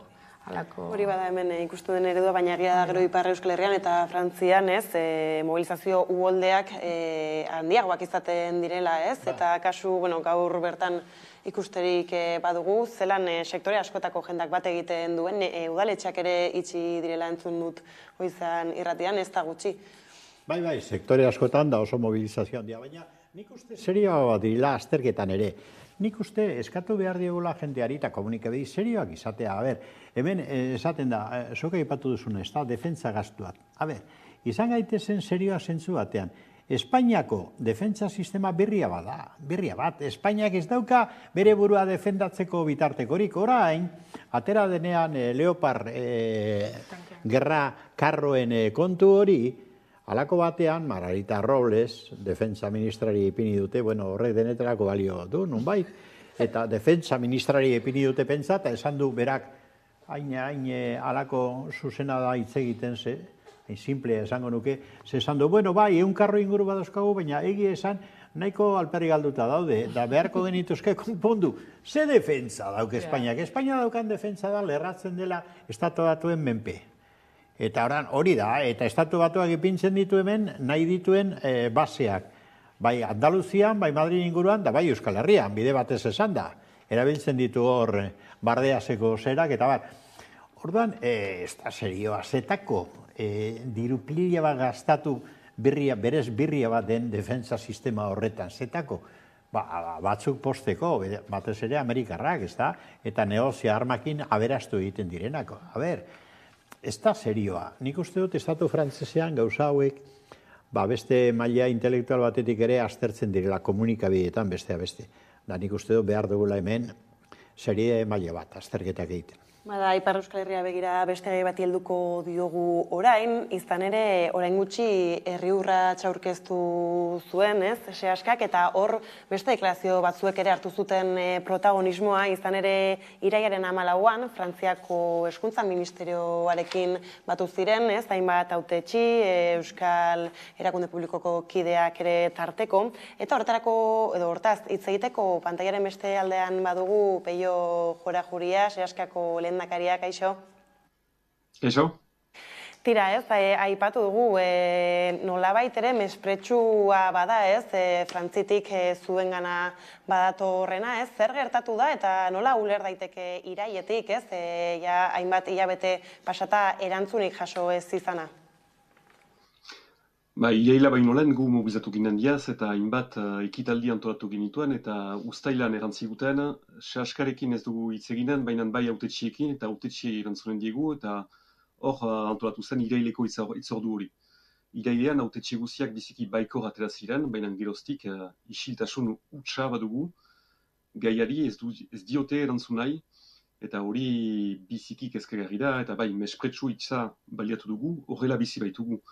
Gureetako, burasuendako, irakasleendako eta batez ere ikasleendako, jakitea martxoan heldu diren azterketak ze hizkuntzetan egitanko diren, oinarrizko galderak dira eta ez dute erantzun nahi. Badakigu zeratik ez duten erantzun nahi, ez baitute baietz erran nahi. Badakigu iaz, haitu gira antolaketa gaietaz, pedagogia gaietaz, lege gaietaz, ez dute gehiago aitzakirik ez zerrateko. Beraz, iduritzen zaigu orai, haidiela denbora irabazten, aurten ez egiteko, heldude urtean ez egiteko, eta alaiz inoiz ez egiteko.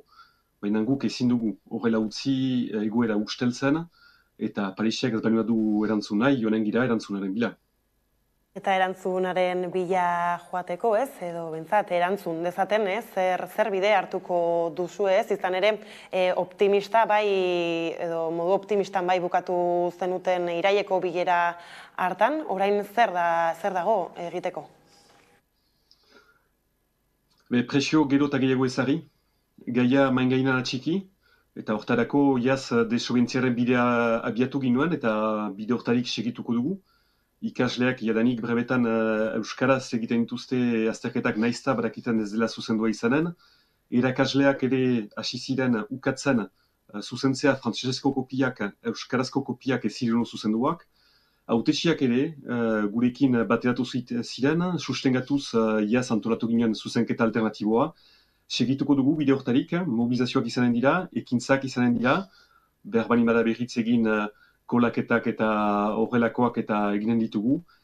Baina aurten ere beste helburu bat dugu, da erakustea ez girela bakrik gu, bakrik ikasleak, burasoak edo irakasleak, kesu, baina bai Euskal Herrian gizarte osoa kezkatua dela gai horren inguruan, hizkuntz eskubideetaz ari girela, ez bakarrik ikasleen eskubideetaz, eta hortarako mobilizazio handi bat antolatzen ari gira udaberriuntako, eta agian lortuko dugu herritar guziak karerat etogarazten, erakusteko Pariseri, herri bat garela eta gure herriaren eskubideak definitu nahi ditugula.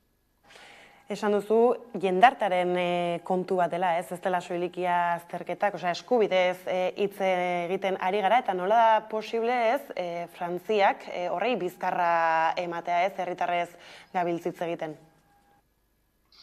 Badakigu Frantziak badu egiazko arazo bat hizkuntzekin, frantsesa ez den hizkuntzak debekatuak dira Frantzian. Gu dola bi urte nahi izan ziguten legez kanpo ezari ikastola guziak, borroka hori irabazi ginuen, baina beren doktrina beti hor dute.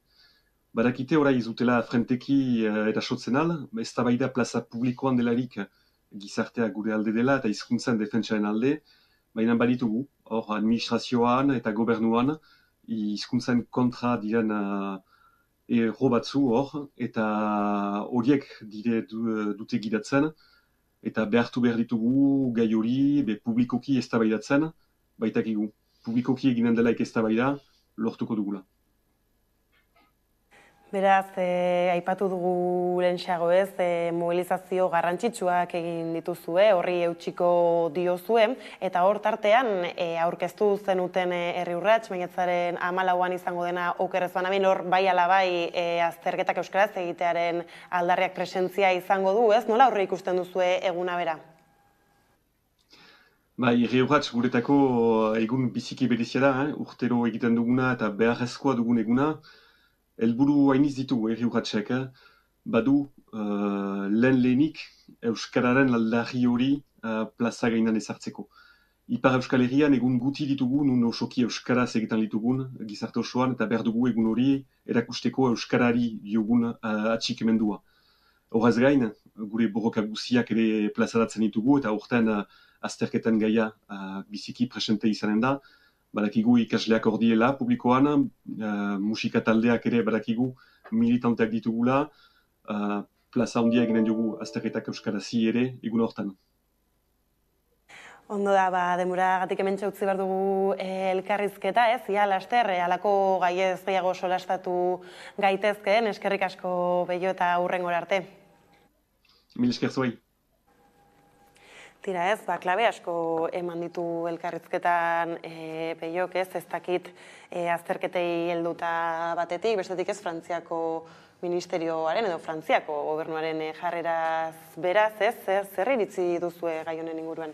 Argi esan dago ez, Frantziaren jarrera debekua da, frantsesa ez den beste hizkuntzarekiko ez, eta niri harritzen nago ez, Euskadin ematen dago eskubide batzuk segurutzat hartzen ditugula ez, azterketak euskaraz egitea edo euskaraz ikastea, baina gero Frantziara, ipar Euskal Herria faten bagare edo Nafarroa faten bagare, ikusten dugu zenbat eta zenbat eskubide urratzen dituzte, ez? Eta hemen segurutzat ematen dugun batzuk igual etorkizunean galdu genezake, ez? Erabiltzen ez badugu eta protestatzen ez badugu gauza hauek mantentzeko. Eta niri hori ardura pixka bat ematen dit, ez? Eurek eskubide linguistiko batzuk galtzen ari dira, eta hori ez da bidezkoa, ez? Ez da suposatzen esebez euskaraz gaztea eta azterketak egitea oso gauza basiko bat da, eta nietako Frantziako gobernua imposizio horretan atzera pasu bat eman beharko du, eta bera daki horregatik isiltasunaz erantzuten dau, ez? Horri dakielako azkenean pauso bat atzera egin behar dauela, eta onartu beharko duela azterketak euskaraz, euren eskubidea darako. Bai, ez, gainera hasian aipatu dugun bilera horretan, nire 14koan Euskal Herritik joan zirenak pozik irten ziren, behintzatez, bazirudielako erantzun bat izango zutela, eta, Peiok berak adieraziztan duenez, euretaz trufatu egin ziren. Zeuk esan duzu, begira, nik uste dut horrek argi adierazten duela zein den gobernu frantziarraren da estatu frantziarraren jokabidea, ez da. Konstituzioan dakarte, la langue française la seule langue, hau da, hizkuntza bakarra frantzesa da, Frantziar estatu osoan, beste guztia fuera, ez da. Claro, orduan zer egin dute? Denpora irabazi edo denpora galdu, nahi duzun bezala. Lehenengo, gauza bat, nik uste iparraldetik gauza bat eginda inoiz egin behar ez dena, eta da utzi beste aldeari hautatzen zure ordezkariak. Horra logika zehazkak ordezkaria egin behar zuten. Zergatik zehazka, gurasoak, ikasleak, irakasleak izan direlako borrokaren bitartez lortu den apurra lortu dutenak, eta hor perspektiba hori daukatenak, ni txalotzen du zehazka benetan, bere irmotasunagatik eta argitasunagatik. Baina, klaro, gobernu frantzesa dio ez, zehazkarekin ez, ni nahi du bildu beste hauekin. Eta handoaz, inozo, eta gainera bileratik irteten dira, irailaren 15ean desaten dute. Jarrera aldaketa bat sumatzen dugu. Bai, jarrera aldaketa bat, pasa dira 4 hilabete eta ez dira mugitu.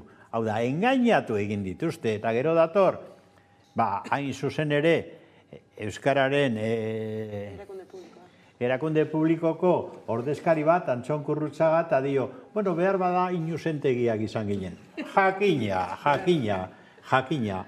Orduan, hau, esango nuke, aipatzen da Senpere, Herriurratz, Maiatzaren 14, hau ez da iparraldeko arazo bat, hau euskaldun guztion arazoa da. Estatu frantzesak arazoa dauka eta euki behar du euskaldun guztiokin. Euskara izan behar da ofiziale Euskal Herri osoan, baina zer da? Baina ze konstituzio frantziar eta ze demontre. Esan edute Euskal Herri osoan, Nafarroan, Baionan, Maulen, toki guztietan izan behar da ofiziala, eta ez gaitezen gehiago bintzat inusentegiak izan Kurrutzarrik aipatu duen bezala. Ez da, jarditzagun hor buruan merezi dutenak. Zehazkakoak, gurasoak, ikasleak, irakasleak, dagu geu ere, bai, ze hau euskaldun guztion arazoa da. Ez behintzat determinazioa badaukate, zeuren aldarriak aurrera eramateko, ikusi izan ditugu protesta handiak, Ipar Euskal Herrian gai honekin zehazki, beste desobedientziarekin lotutakoak ere ez, eta esaterako nik horiek ikusten arraro egiten zitzaidan, hemen batxiergoko pertsona bat ikustea, Hego Euskal Herrian azterketa batez egiten, edo halako aktu bat egiten, zer ematen du horrek ikustera? Bai, eta hainbat gazte irtetzen die kaletara, euren eskubidengatik protestatzea, ez? Nire ustez, igual, borroka hauek pertsona gehiagori eragin beharko zitzaien, ez? Eta ez bakarrik ikasle, guraso eta irakaslei, baizik eta gizarte osoari, eta ez bakarrik frantziarra edo Ipar Euskal Herrikoa, baizik eta Hego Euskal Herrikoak ere ez, ez dakit igual behar badan mobilizazioak ona ekarri ez, baina gutako batzuk fatia